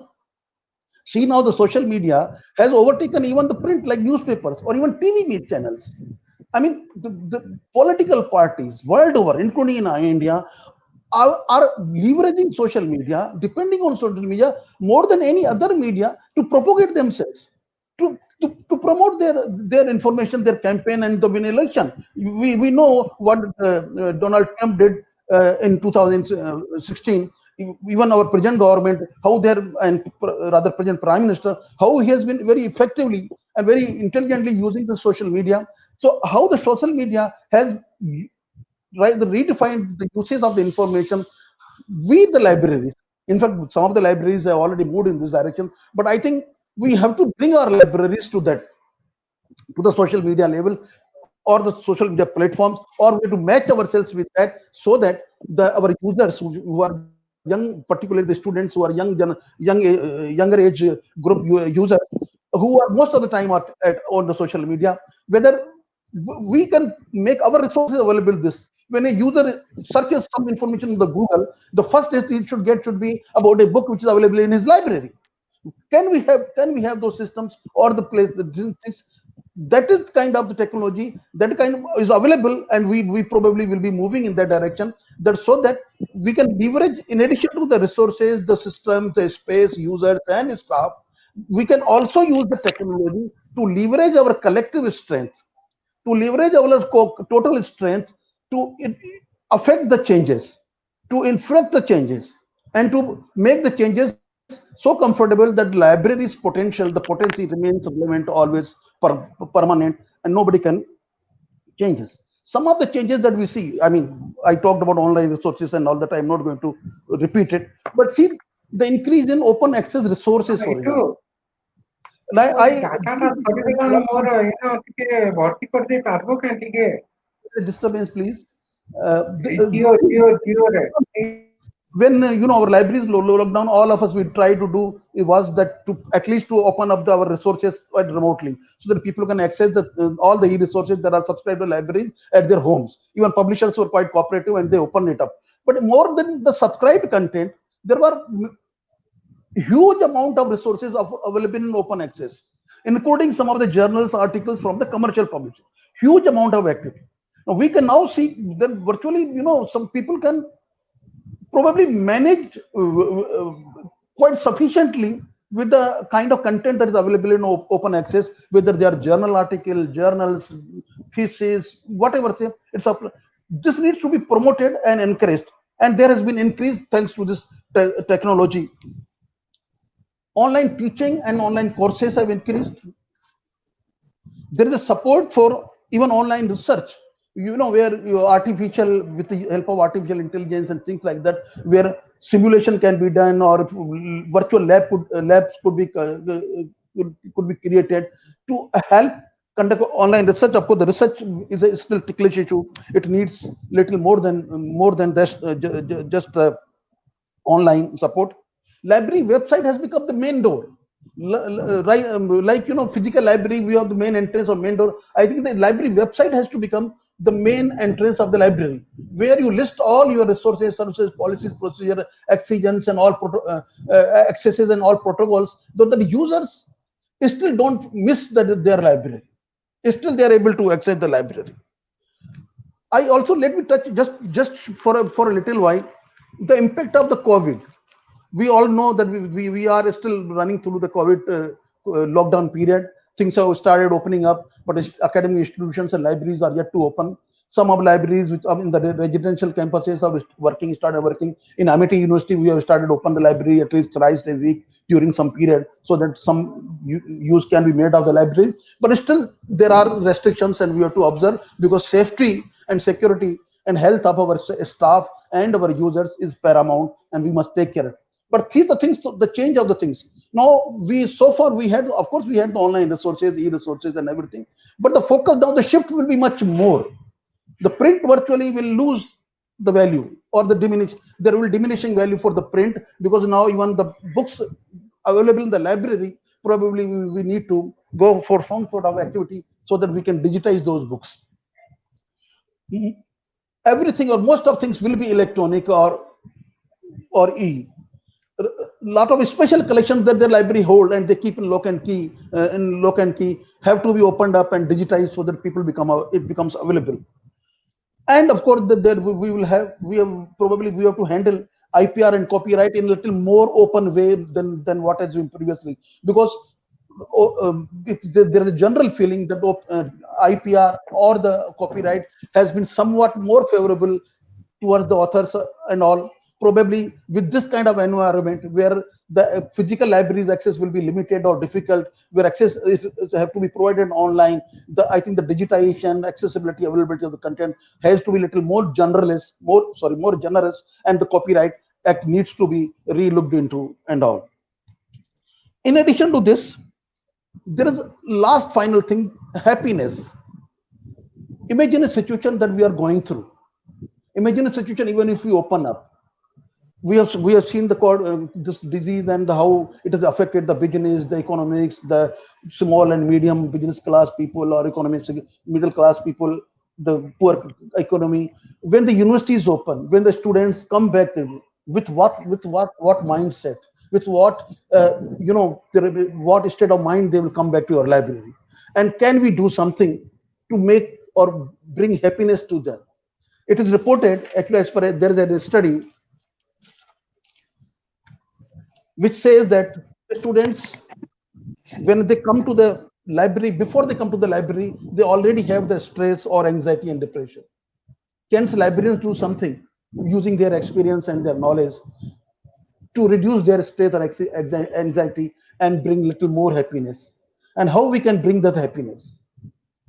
I try to do literature and I don't want to repeat anything, but the simple statement is that when somebody gets more than what he expects, more attention than what he expects, gets a service that he never expected, it brings a lot of cheer to him, a lot of happiness in him. Can we do this? Can we librarians do something to bring happiness to the users who come to us, who are already stressed? Not the library. In fact, most of the students feel the library gives them pleasure. But can we do the little more than that? Can we do some systematic activities, systematic planning to see that anybody who walks out of the library portal feels a little more comfortable, more relaxed, more happier than that? I think the few points are that: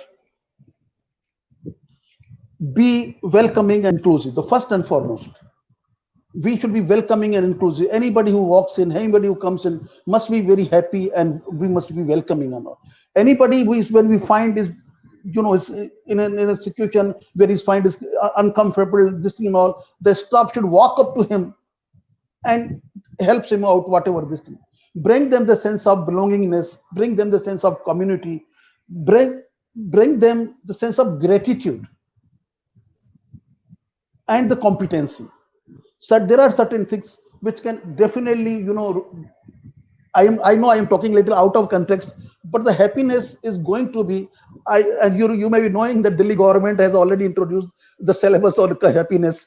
Probably librarians, we have to think about this. And I read this, found this interesting. And I think we need to do this to really help our students and the users, so that when they go, they are not only they are more educated, they have this information with them, but they also go with a little more happiness. Thank you very much. Thank you, sir. Thank you, Dr. Jotwani, sir. Thank you. Started your talk with the definition of potency. I too searched for the definition of potency when I was thinking this thing. So I too got influences and impressions. That's what the meaning I got.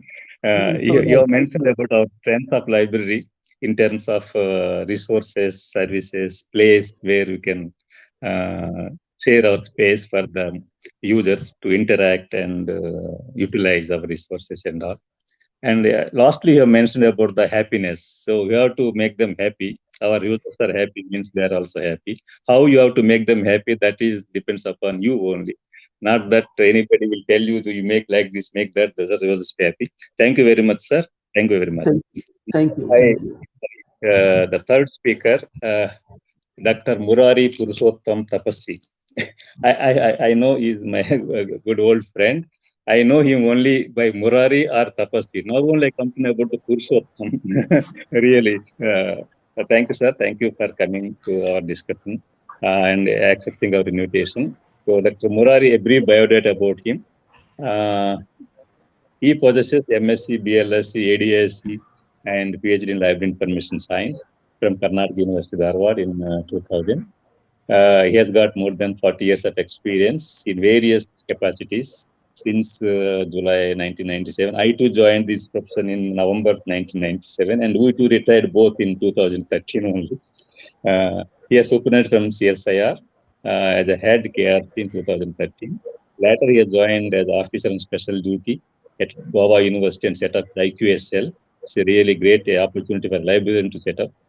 And his achievements and contributions in endless forums are very, very, at national, international, are very, very, very remarkable. And to mention few, the content management of NIO website, which has got the third rank among the oceanographic institutions of the world, and development of National Information Center for Marine Sciences, like that under NISAT plan, and propagation of manual for our library institutions, the CSIR, that is very, very good. And they have struggled a lot to get a manual and get it approved by the authorities. That is most important. And collaboration with the Aquatic Sciences and Fisheries Information of Africa, and development of ocean data and information network in African countries. And is the founder secretary of Jeevan Vikas Gandhalaya, Aurangabad, and the counselor of IGNO for various library programs, library information program, visiting professor of the Library in Goa University, and is a well-known popular science communicator in Marathi. And we visited several countries in various library meetings, conferences, trainings, such as USA, UK, Australia, Belgium, France, Germany, Greece, Italy, South Africa, Sri Lanka, and Thailand. A Best Librarian Award for the year 2013-14 of Department of Arts and Culture, Government of Goa. And he is a life member of ISLIC, ILA, and SIS, etc., etc. With this brief introduction, I invite Dr. Tapaswi to give his views on this topic, please. Thank you. Is it audible? Yes, yes. Okay, thanks. Thanks, Dr. Ramesh, for a nice introduction, and wish you all a happy Ranganathan's Librarian's Day on the occasion of Ranganathan's birthday. I would I have a very limited number of slides, and I would just speak on the aspects that are to be taken in consideration for today and tomorrow. Maybe probably I would put it in that way. How do we adapt with the kind of expertise or the skill that we have with us? Can we go to the next slide, please? Yeah. This is what I feel is this, that whatsoever that may happen, but our strengths we should not forget. We have the strengths of organization, retrieval, and dissemination of information. That's something that is no one has it, and that's something that we have been traditionally applying it to the print literature. That's the books and periodicals, etc., that exist in the library. But we must think of coming out of the libraries, and that's there is information everywhere. And if there is an information everywhere, I think we are the right people to manage that information in a right way that we have been trained for. Okay, so this particular kind of skills that could be applied for the document acquisition and then supply. I mean, I'm not talking of the print literature acquisition that goes along. I mean, even if, I mean, when we talk of from past to present or present to future, we cannot forget our past. That is definite. Okay. So the new ways of disseminating the information in the form of repositories, etc., and the future lies in coming out of our the normal sources of information, that is the print literature as such. We must move on to the raw data compilation, to the data that is available within the organization. There is a lot of, we on the internet, we get everything except what is not, what is available within our organization. So it is better that we get organized to that data and throw it out on the internet, and that's something really challenging, and it's really what you call appreciated by the organizations. That's my personal experience. So that is where the future lies. We also have the skills, the strengths in the, I mean, I don't know whether the younger generation had done that, but then we were made to write abstracts of the full-length papers, and that helped us in comprehending the knowledge. And we also were made to understand what is to which is the subject group of the user that we are handling towards, and then what are they dealing with. So we also have the knowledge of the subject that we handle with, and that's where the skills that we were applying for abstracting and indexing in the past, of course, that is no more needed. So the present is blank, and then maybe probably using these skills, we are able to, and we should be able to digest the information that is already there from within our organization and give a publicity to that, writing popular articles or news stories, etc. And that's something that is what is looked for, getting it with the consideration of our strengths as such. Okay, now the technology has brought a change in every field of knowledge, and libraries are not an exception to that.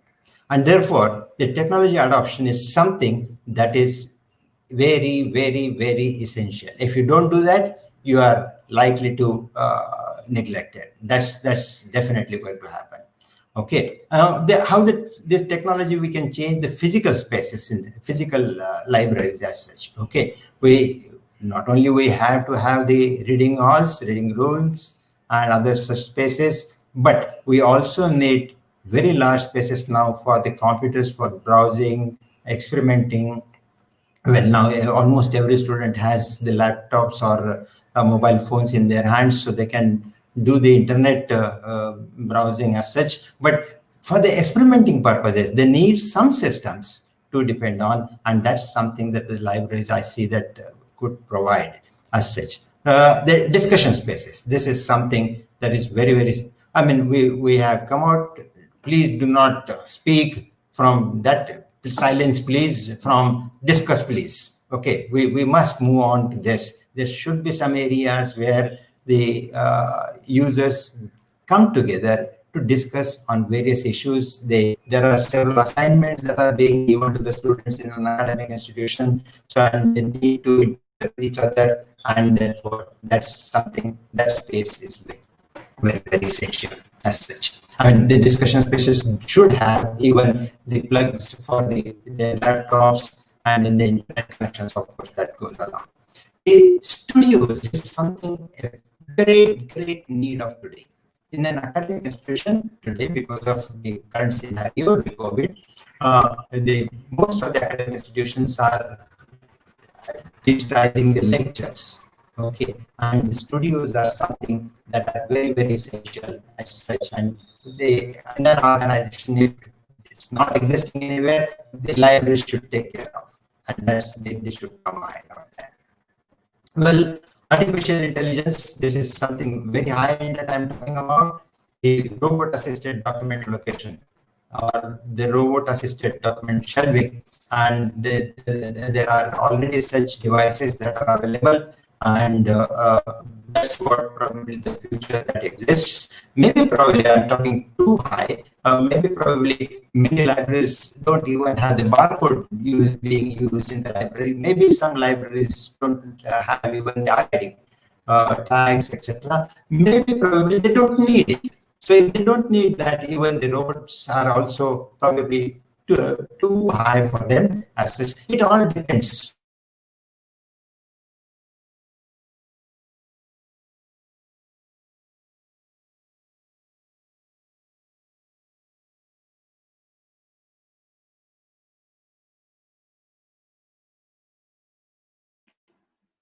Dr. Tapaswi, your voice has gone. Are you able to hear? Hello, Dr. Tapaswi? Hello.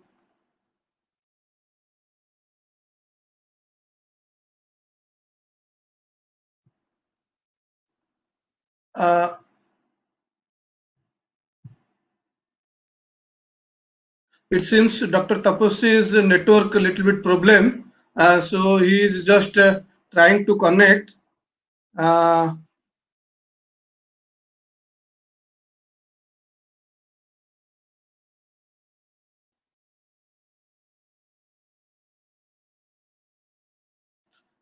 Tapaswi, are you able to hear?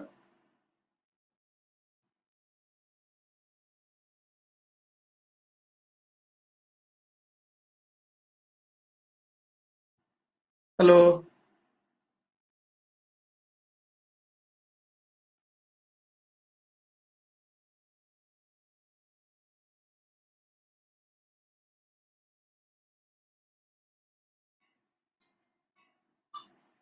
Yes, sir. Your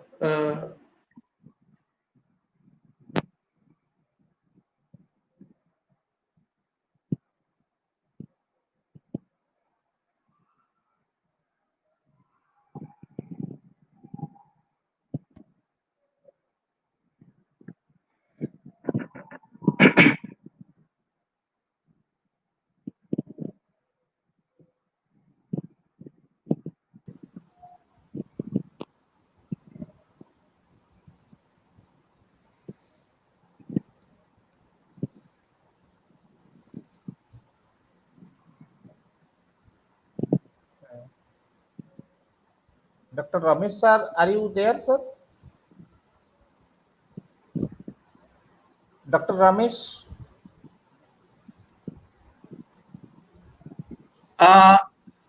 actually, Dr. Tapaswi's network little bit problem. He is reconnecting, and I think Dr. Ramesh also has some little bit network problem. So he has not able to connect. It seems. Dr. Okay. Tapaswi will be connecting in couple of minutes. Okay.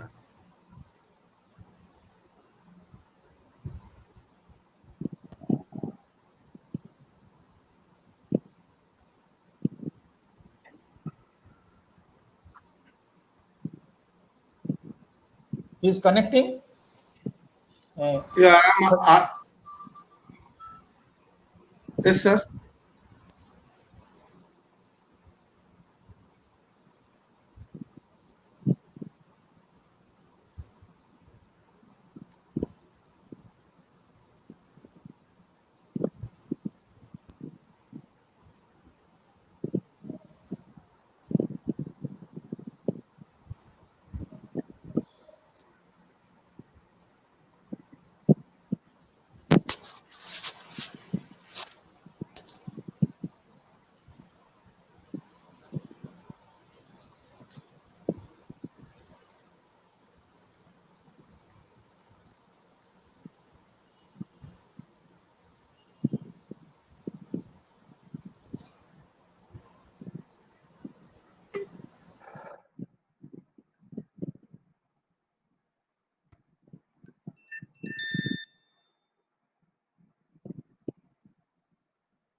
Dear viewers, It seems Dr. Tapaswi's network has little bit problem. Now we can start. Professor Mishra can present. Once his network is coming, we can add his presentation. Professor Mishra's presentation. Is it fine, Professor Mishra? Yes, yes, no problem is there because my data is also going out. Anyway, I can start it. Okay. Okay. Sir, Okay. Dr. Mishra, you please start. Okay. So let me start directly. Okay. Okay. Okay, Professor Mishra. Okay. Okay. So I am getting you, everyone. Now you are audible to me. Yeah. Yes, Yeah. audible. Yes. Yes.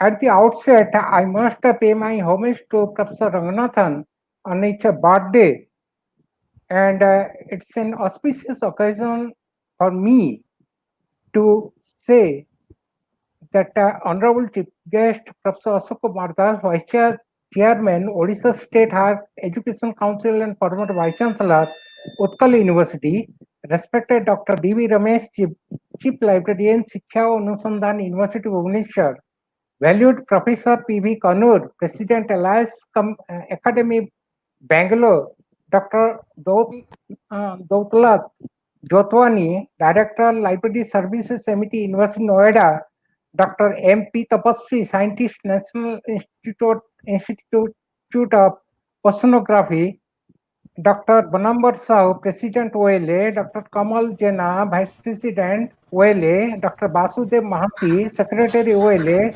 Dr. Niranjan Mahapatra, Organizing Secretary OLA, and all the members of the OLA. Good afternoon, everybody. I am privileged by the members of OLA to be one of the panelists of the most vibrant topic, Potency of Libraries, past, present, and future, on the occasion of observing the 5th annual day of Odisha Library Association and celebration of Librarians Day. I shall touch upon the most inclusive area of changing situation of the library and its services most suitable to the present need and demand of the users for various academic purposes, along with its functional scenario in the past and the expected environment in the future, that is the changing features of next generation of librarianship. So in my outline, I've given only a couple of points which I'm going to skip something more than some of the slides, and let me focus on about the potency, the very first slide. This next one, the first slide, and next, yes. Here you can very well see that every library needs performance indicator and so as to evaluate the effectiveness of its strategy. So that's more important. Nowadays, we are going away from the traditional library and we are switching over from the traditional to the electronic library. And potency, as has been rightly pointed out by the OLA as the topic, it is one of the parameters of the effectiveness that symbolizes to the measuring criteria, and the traditional library no longer accentuates to evaluate the metrics of the resources in quantifiable terms. Measuring criteria of the library during the traditional era or library system records to the collection development, service and programs, users and communities, technology, and the staff. Now, we are very much used to the traditional library and everybody knows how to measure the tendency. Next slide, please. So, some of these services, it goes about the library program, skill development programs and reading programs, developing a technical skill and digital library and learning skill. So these are some of the very important points, and technology, to be very specific, technology is the digital environment that represents as one of the most important areas in a library. So we are going to adapt the technology, we are going to make ourselves acquainted with the technology so as to provide our services effectively.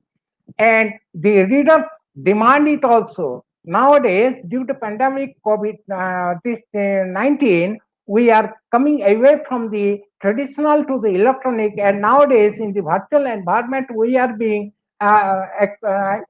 coming to one platform, and we are disseminating our knowledge, information. Likewise, the library also should is required to deliver the resources. It is an effective technology usage ensures success of the library. Now, the situation has come that we have to keep maximum emphasis on the electronic resources, data bank, and the internet resources and open source, all the things. But the problem with this internet and the library, because there is a clear demarcation between the internet and the library resources. Library used to provide the very authentic and reliable and the useful resources, while the internet will provide a plethora of information where the authenticity is very difficult to determine. So the users demand a new set of expectation. Now the youngers are coming with a demand that this should be provided with a link, they should be provided with resources. Therefore, it is used to describe the generation of the people who grew up in the era of ubiquitous technology, including computers and the internet.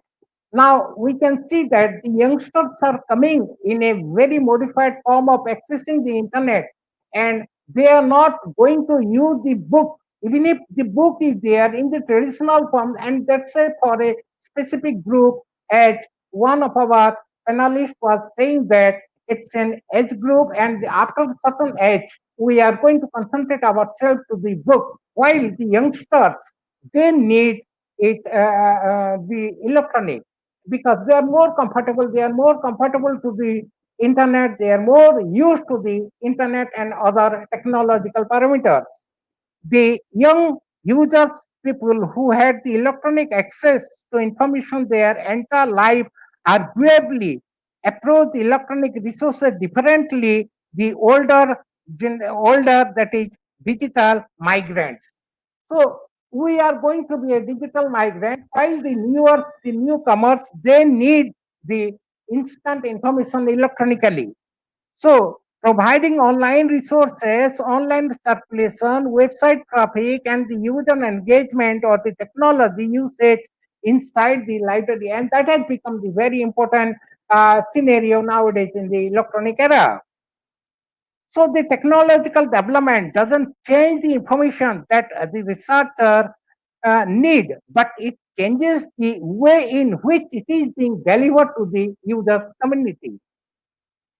Now, in the process, what happens? Next slide, please. You can see that how with the availability of the ICT, how the entire gamut of the library services, all the things, including social networking sites and other things, whatever are there visible in this ICT domain, it's all are going to be implemented in the library. And library should not confine itself to the four walls, rather it should come out of the walls and make it available globally, and to each and every user comfortably they can access the resources of the library. Next slide, please. Next slide.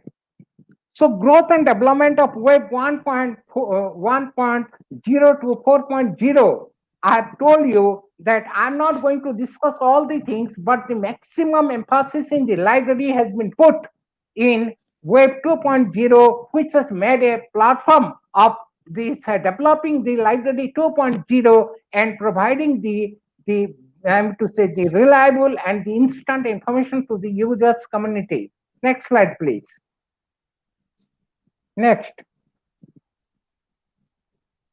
So the social networking nowadays, you can see that has become the most viable platform of getting the information, and the government of India, government of Odisha, the higher education department, all the universities, they are now insisting upon to provide the resources to the users community by the faculties through either through the WhatsApp or Google Meet or something like that. the electronic, I'm to say platform, they are used to adopt the electronic platform to provide the resources.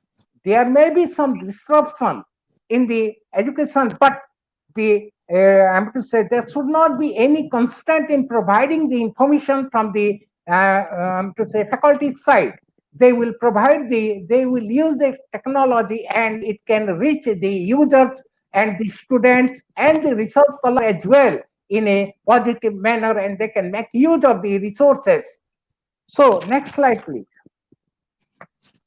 So now you can see how we have come from one era to the PC era to the Web 4.0, and we are going to reach to the highest peak.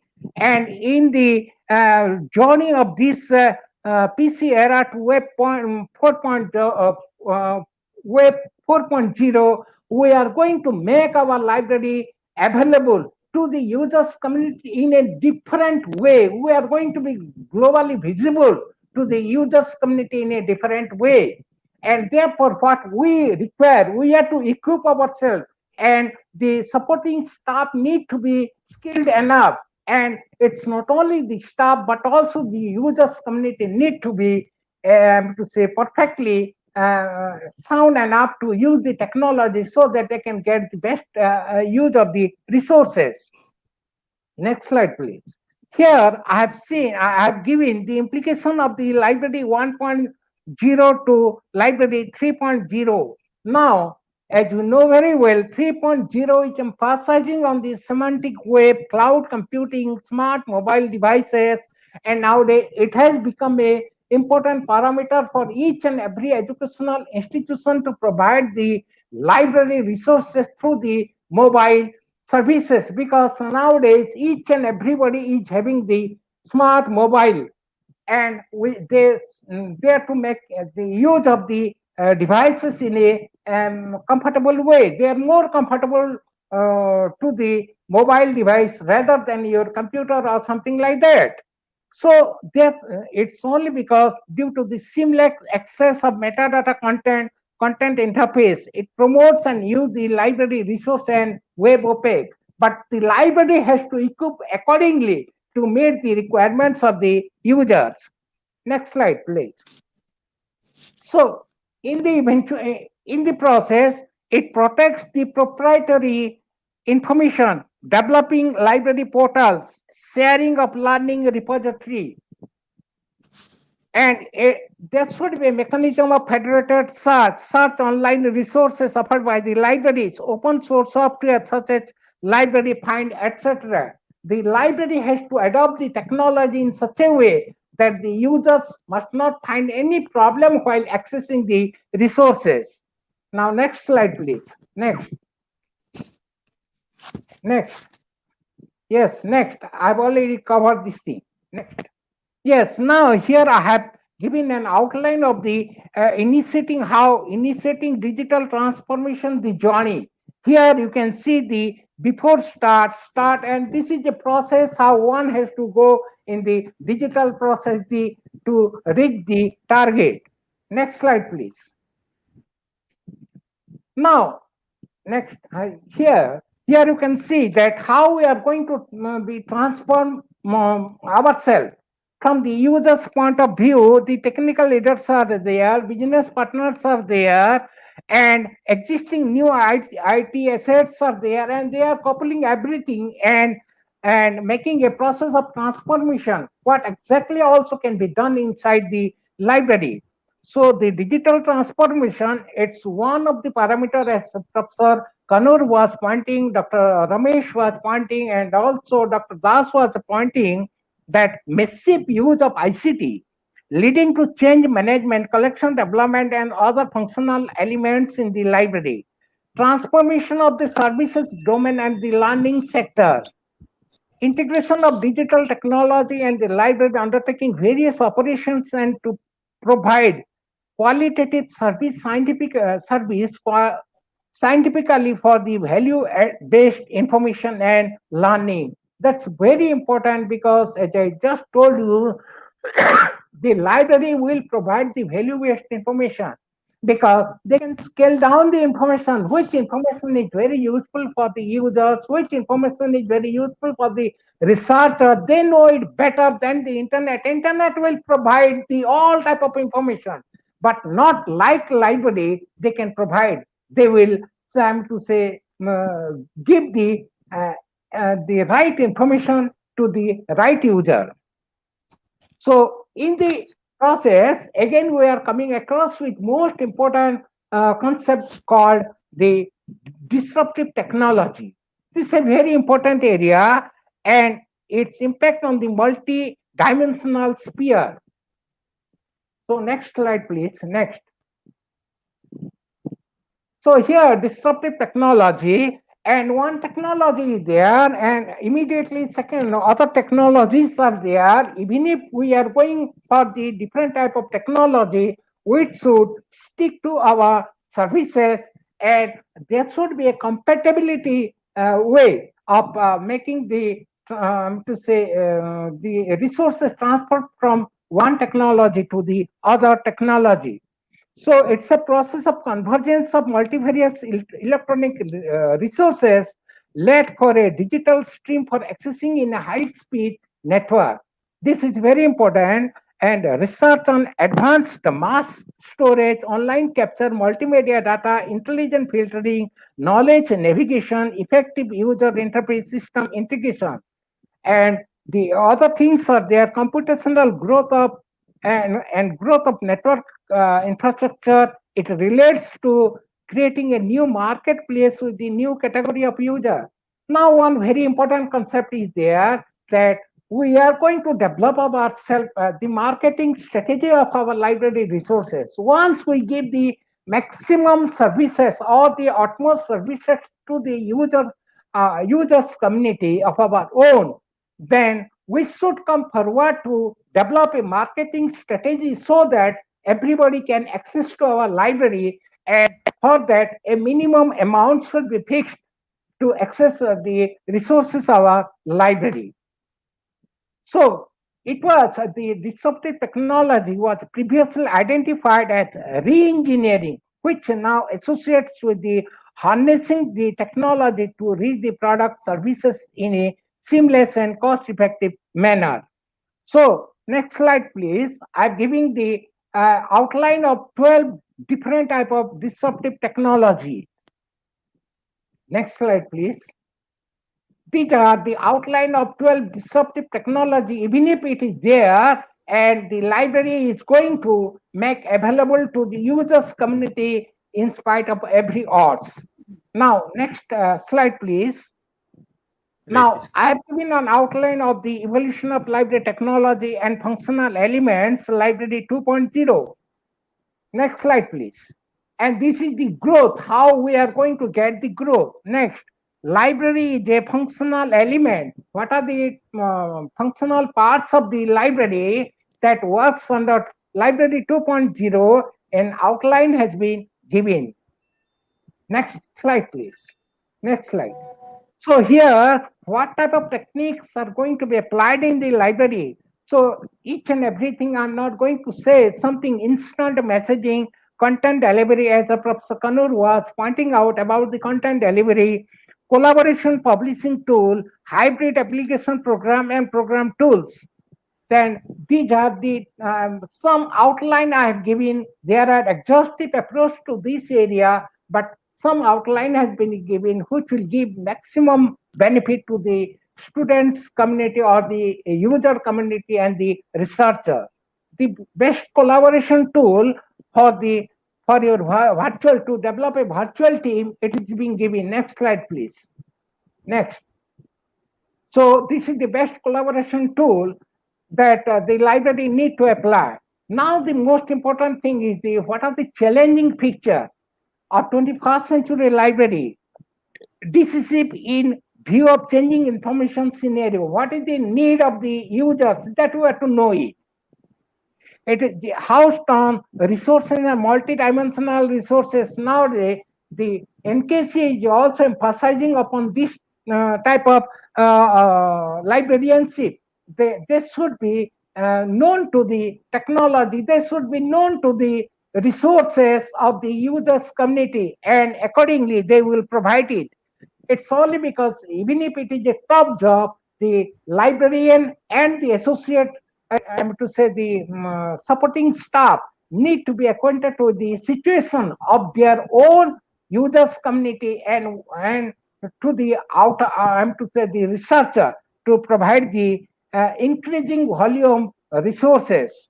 Now, instituting digital repository, managing with learning resources, and most important, they are going to promote the e-learning. What exactly we are now coming across, e-learning and e-resources. These are the two very important parameters that the students are going to use in this COVID-19 pandemic. So one very important thing I would like to say that the ALARA model, it's a developing ALARA model means the availability, location, accessibility, relatability, and actionability. So of information provided by the university website, it means the librarian and the supporting staff has to know what type of information are going to be available in different websites so that the readers, when they are coming to the library for higher education or something like that, or research purpose, they can provide the platform from where they can access the resources. They can make an online to say education program, and all the websites, and not exactly all the websites. It's very difficult because the university generally they don't put everything on the website. Rather, I can say the libraries should make their own website so that they can access the different website and make a one platform or a data bank or a data source to provide the educational information to the aspirants. So these are very essential library in the library because due to the increasing access by the research scholar student to a wide area and to wide area of learning resources. Then improving interactive and quality teaching and learning environment, mounting student inconvenience to access the library without any time and or geographical limitation. So all the points also I have given how to resolve it. I have given a solution to the problem. These are the problems of the 21st century and the resolution, how to resolve. It means one or two, I can say, a holistic approach and strategic planning to develop the e-resources under the purview of the IPR and copyright. That's more important, and we should not forget that IPR and copyright portion while we are aggregating the resources and providing resources to the users community. Skill and capacity building among the librarians. How far they are capable of handling the resources, handling the technology, so that seamlessly it can be provided to the users community. Then committed involvement of the library professional, computer professional, information scientist, database administrator means dedication. We have to be dedicated. What exactly nowadays the doctors are now dedicating themselves for to get relief to the COVID patients. Now, unconditional acceptability of the ICT. There should not be any consent. There should not be any condition. It is a condition to accept the ICT. Growing prominence of the digital technology in implementing transformational changes. What type of transformation we can apply in our library? What type of technology we can apply to our library, and how the library and to say the users will be benefited from the library resources? That should be the most prime concern of the present, I would say, 21st century librarian. So one library model I have given, you can see to it. Next slide, please. Next. So this is the model, 21st century library model, and accordingly we have to develop, we have to change our mindset, not only the librarian's mindset, also the mindset of the administrator, because more or less we are going to get away from the traditional and we are going to accumulate the electronic resources. Now the question of audit comes. The audit problem can be resolved in a technical, I mean to say, in a traditional manner but something that is available, because we are going to evaluate ourselves. Evaluation is the process through which we can know our strength. What is our strength? What is our weakness? And what type of opportunities can be created for the users community? That is very important for the next 21st century librarian. Thank you very much for giving me a chance of giving a short view on this in my speech. Thank you very much. Thank you so much. Thank you, Professor Rabinar and Misraji. Thank you so much. Your elaborate speech you have given. You have touched upon many things. As a professor, you have touched, starting from the resources to networking, social networking, web platform 4.0, library 3.0, and finally you have suggested a 21st century library model. Thank you so much. And I think due to some network issue, could not able to, I think we are not ready about your CV, biodata, Yes, brief biodata. I will no just problem. briefly 2 minutes I will tell about him. He is Professor Rabinaran Misra. He is MA, LLB, MLIS, PhD, PhD in Library Science. And he has got more than 35 years of teaching experience. And he is superintended from as a professor from Mizoram University. And he actually is a member and chairman of many board of studies at Mizoram University. And he designed courses and course material for library information science at Sambalpur, Mizoram universities. And he guided 4 PhDs and 15 MLS dissertations and 13 MPhil dissertations. Organized several LS programs, workshops, etc. And has published more than 70 research articles. And he is a member of ILA, ISLIC, ITLIC, SIS. Thank you so much. Is Tapaswi is available now? Dr. Tapaswi is available now. Network problem is not resolved. Maybe there is some problem. So what is next, Dr. Satyaranjan Sahu? Next, sir, now panel discussion. Without him, we have to continue. Okay. Before now the discussion is you can start. I think next maybe the question answer session. If anything is there, anybody wants to add something or comment on it, and question answer sessions can be started. So.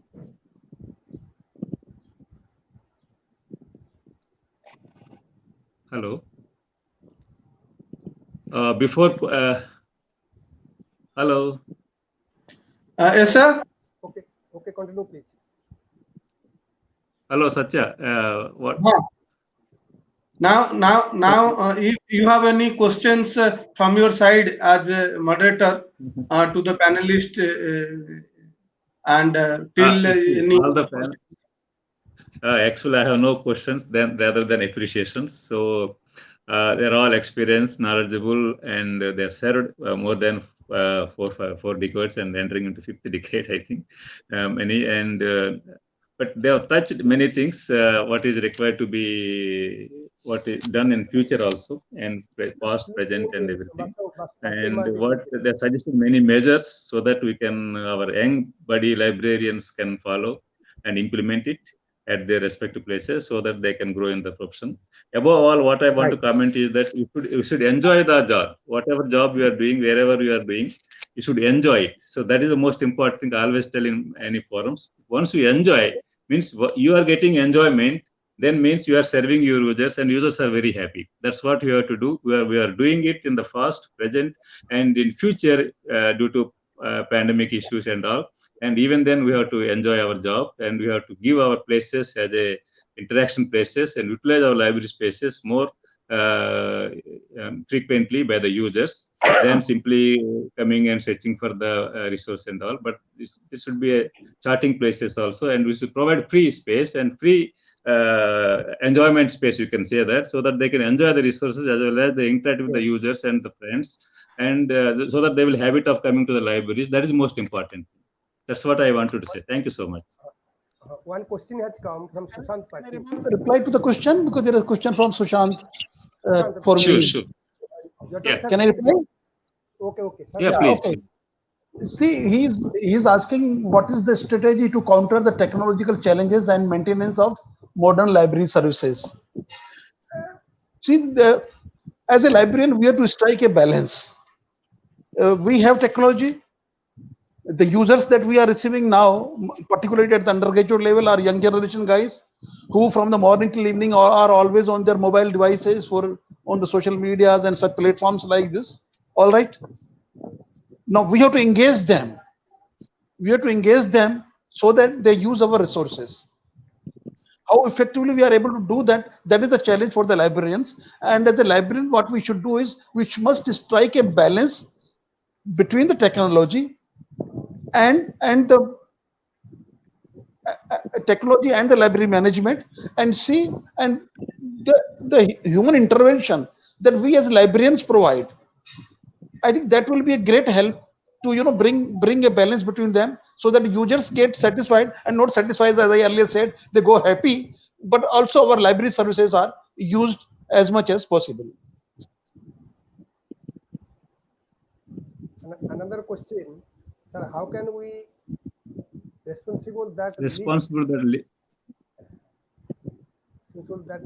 how can we responsible that least important to library science NEP 2020? How we can responsible? Today morning it is discussed. Actually, NEP, there is a lot of times there is library word is there, but there is no space for the librarian. Anyhow, all the library committees now, Konnur Sahib is here, Odisha Library Academy is here, and all the organized academies and associations of India will give a representation to the NEP, saying the proper representation of the library and in the new educational policy. We have to write. That's all. Can I reply? Okay, sir. Please. Okay, sir. Please. See, there was some news or some comment on some social media and all, that whatever is there in the NEP about libraries or books, more on the books and all, even that was not there. And it seems some people have tried and convinced them, and so that they put some couple of paragraphs in the NEP. See, I am more optimistic. I really don't care even they don't write in NEP. Now, this is an open forum. Then what should be done? Tell me. See, it's the libraries. Because this is the time. Because the right time. Because NEP is already declared. There is no position in the library in the NEP. But what to do and what can be done? What library organization and all of the India, they have not ignored what today morning sir told. There in administrative they will include something else, but there is nothing written in the NEP. That means they have not taken the consideration of the library as important in the NEP. The library will be there, but there is in the virtual form. There may be in the virtual form. There may be other form like that, computerized, digital, or whatever it may be. But librarian question is not there. What can be done? Then you are the big people, and we can be discussed here only. No, can I say this? Because no, if they have not mentioned. See, if the NEP has not mentioned about the librarian or libraries in the 2020 policy book, so the librarians and library professionals are not responsible for that. But we can combinedly fight for this. You can give a representation to the Minister of HRD saying about this report, and our comments can be given, where we can mention combinedly with all ILA, ISLIC, all these associations together. We can form a committee or something like that. Then we can fight for it. That is the only solution. By simply discussing and all, I don't think any solution can come. We have to fight, and we have to give a representation, written representation to the government. Yeah, just I would like to PB Konnur sir. Sir, can you unmute your mic? Can you give your comments? Can you unmute your mic and give your comments? No. Konnur sir, I think from your academy, you have done a brainstorming at Chennai. I think then you have presented a memorandum. I think what I recall. Can you just give you some highlights on that? Why it is not coming to the new education policy? Sir, honestly, to speak to you now, it will give rise for another debate. If you want to talk about NEP, it will become another debate. Like a lot of injustice has been caused to librarians. All right from the days of Ranganathan till date today, we have been treated as a secondary citizens like. So even in the NEP also, you please type Control F and then ask for library. You will get in only 4 places: 3 in primary school, 1 in adult education. Nowhere you will get in even in higher education. So this is the most imbalance. No, I mean, the report has. We met all the members. All the members. We met the chairman and submitted our proposal and everything recommended. But unfortunately, nothing is covered. But it needs a lot of involvement of the associations and academies like yours and all. And all of us together, we should start working for that. One thing I tell you, sir. Somebody, all members informed me when we went and asked them why is that our things are not reflected in the report. They said you are already in the higher education system, you are part of the higher education system. What were you enjoying earlier, now also you will enjoy now also with the statement of these members. No, it cannot be possible. If it is not there in the rule book, they will always kill us and sideline us. And everybody are very anxious to sideline librarians in the higher education system. I don't know, members may differ my opinion, but still it needs a longer debate. We can, anyway, we will take up one more opportunity to discuss Bhaskar Murthy and we all, LS Academy and OLA, we all together will start working on that and we will do our mighty effort in drawing the attention of the government and MHR. Over. Yes, sir.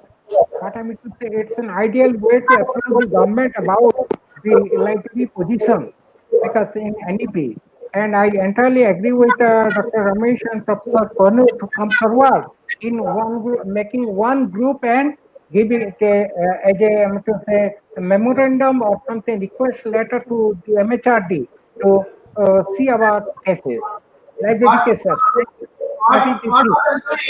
What I will do is I will share our memorandum to you now.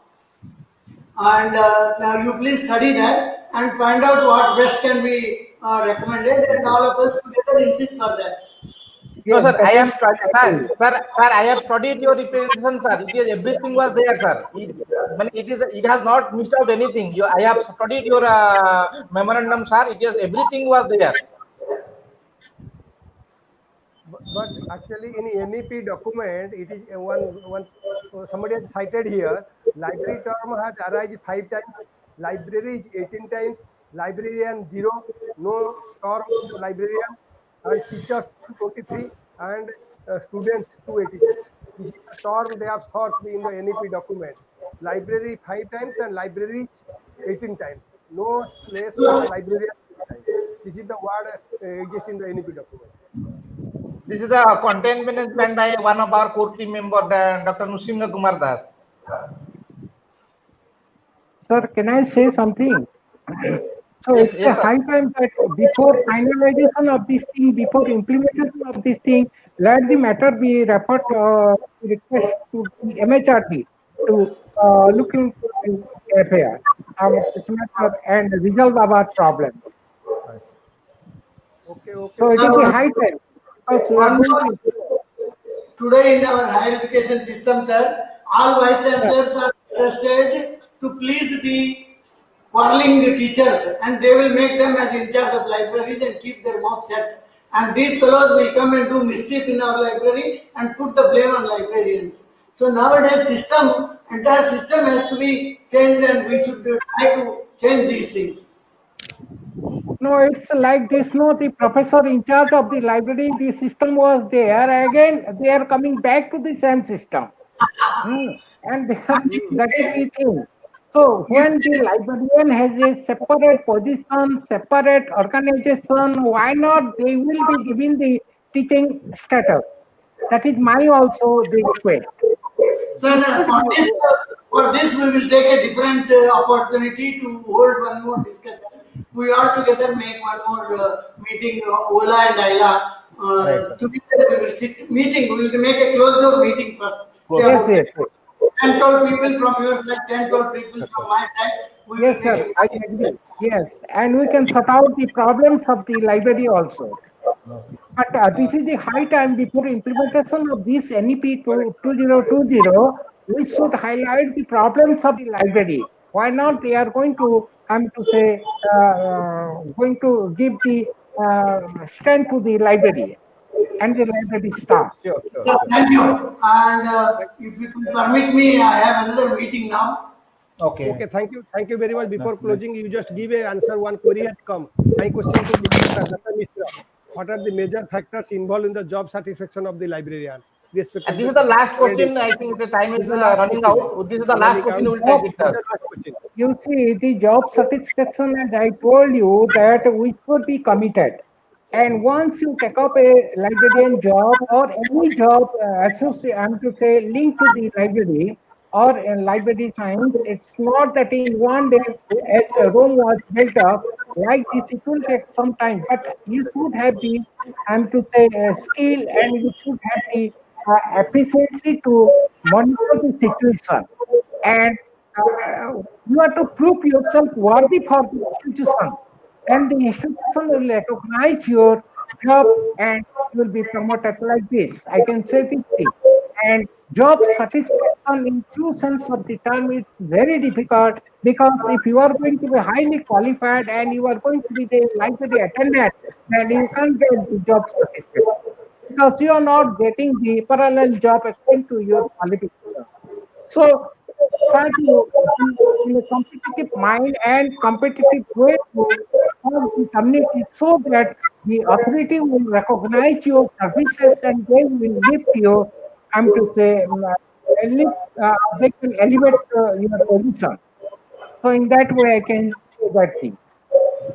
Okay, thank you. Before closing, now I request our Secretary Vasudev Mahanti, please give a formal vote of thanks. Then we will close it.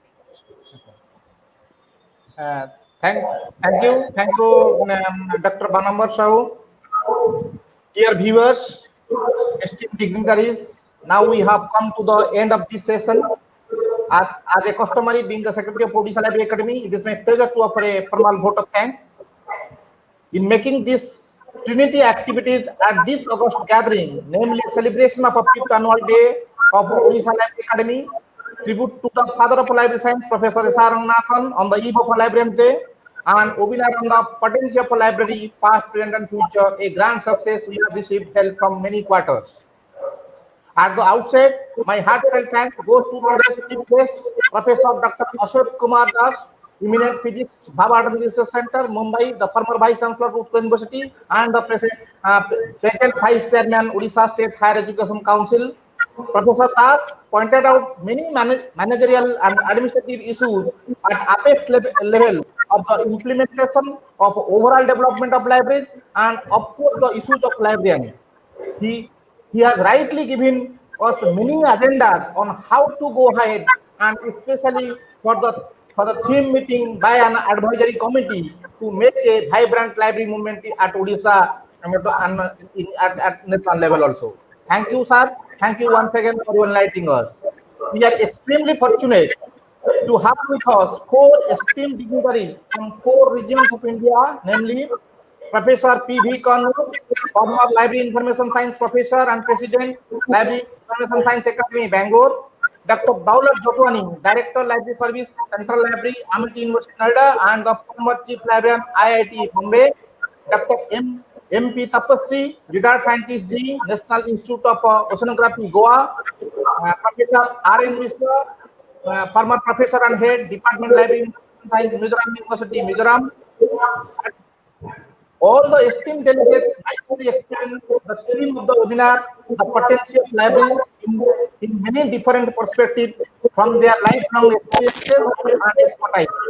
We are thankful to you, sir, for sharing all your enriching experiences, which help the current generation librarian in many ways. I am thankful to the moderator, Dr. D.B. Ramesh, Chief Librarian, Soha University, Bhubaneswar, former Chief Librarian, RRL, Bhubaneswar, and also the founder member of the Odisha Library Academy for coordinating the webinar's technical session. Thank you to the conveners of this event, Dr. Banambar Sahu, President, Odisha Library Academy; Dr. Vasudev Mahanti, Secretary, Odisha Library Academy; Organizing Secretary, Mr. Niranjan Mahapatra. Our special thanks to all the organizing committee members, program committee members, system administrators, namely Dr. K.L. Jaina, Vice President, Odisha Academy, Dr. P.K. Panda, Joint Secretary, Odisha Library Academy from CS, Mr. Avinash Das, Treasurer, Dr. Bhubaneswar Sahu from IIT, Dr. Satyanandan Sahu from IIT Bhubaneswar, and the entire core team members for their wholehearted support for making this live a grand success. I would like to thank strategic partner, namely Mr. Services and Mr. Bharati Infotech Private Limited for their continual support to Odisha Library Academy. We are also thankful to the participants for attending session in spite of some technical issues. Thank you, participants. Last but not least, we are thankful to the media house for covering us news item. Once again, thank you those who have contributed directly or indirectly. I may miss out their name. Thank you all. Now, over to President to declare the winner of this mega event, Dr. Bhubaneswar. Thank you. Thank you. Thank you. Thank you very much. Thank you very much. And everybody, Okay, namaskar. thank you. Namaskar, everybody. And I wish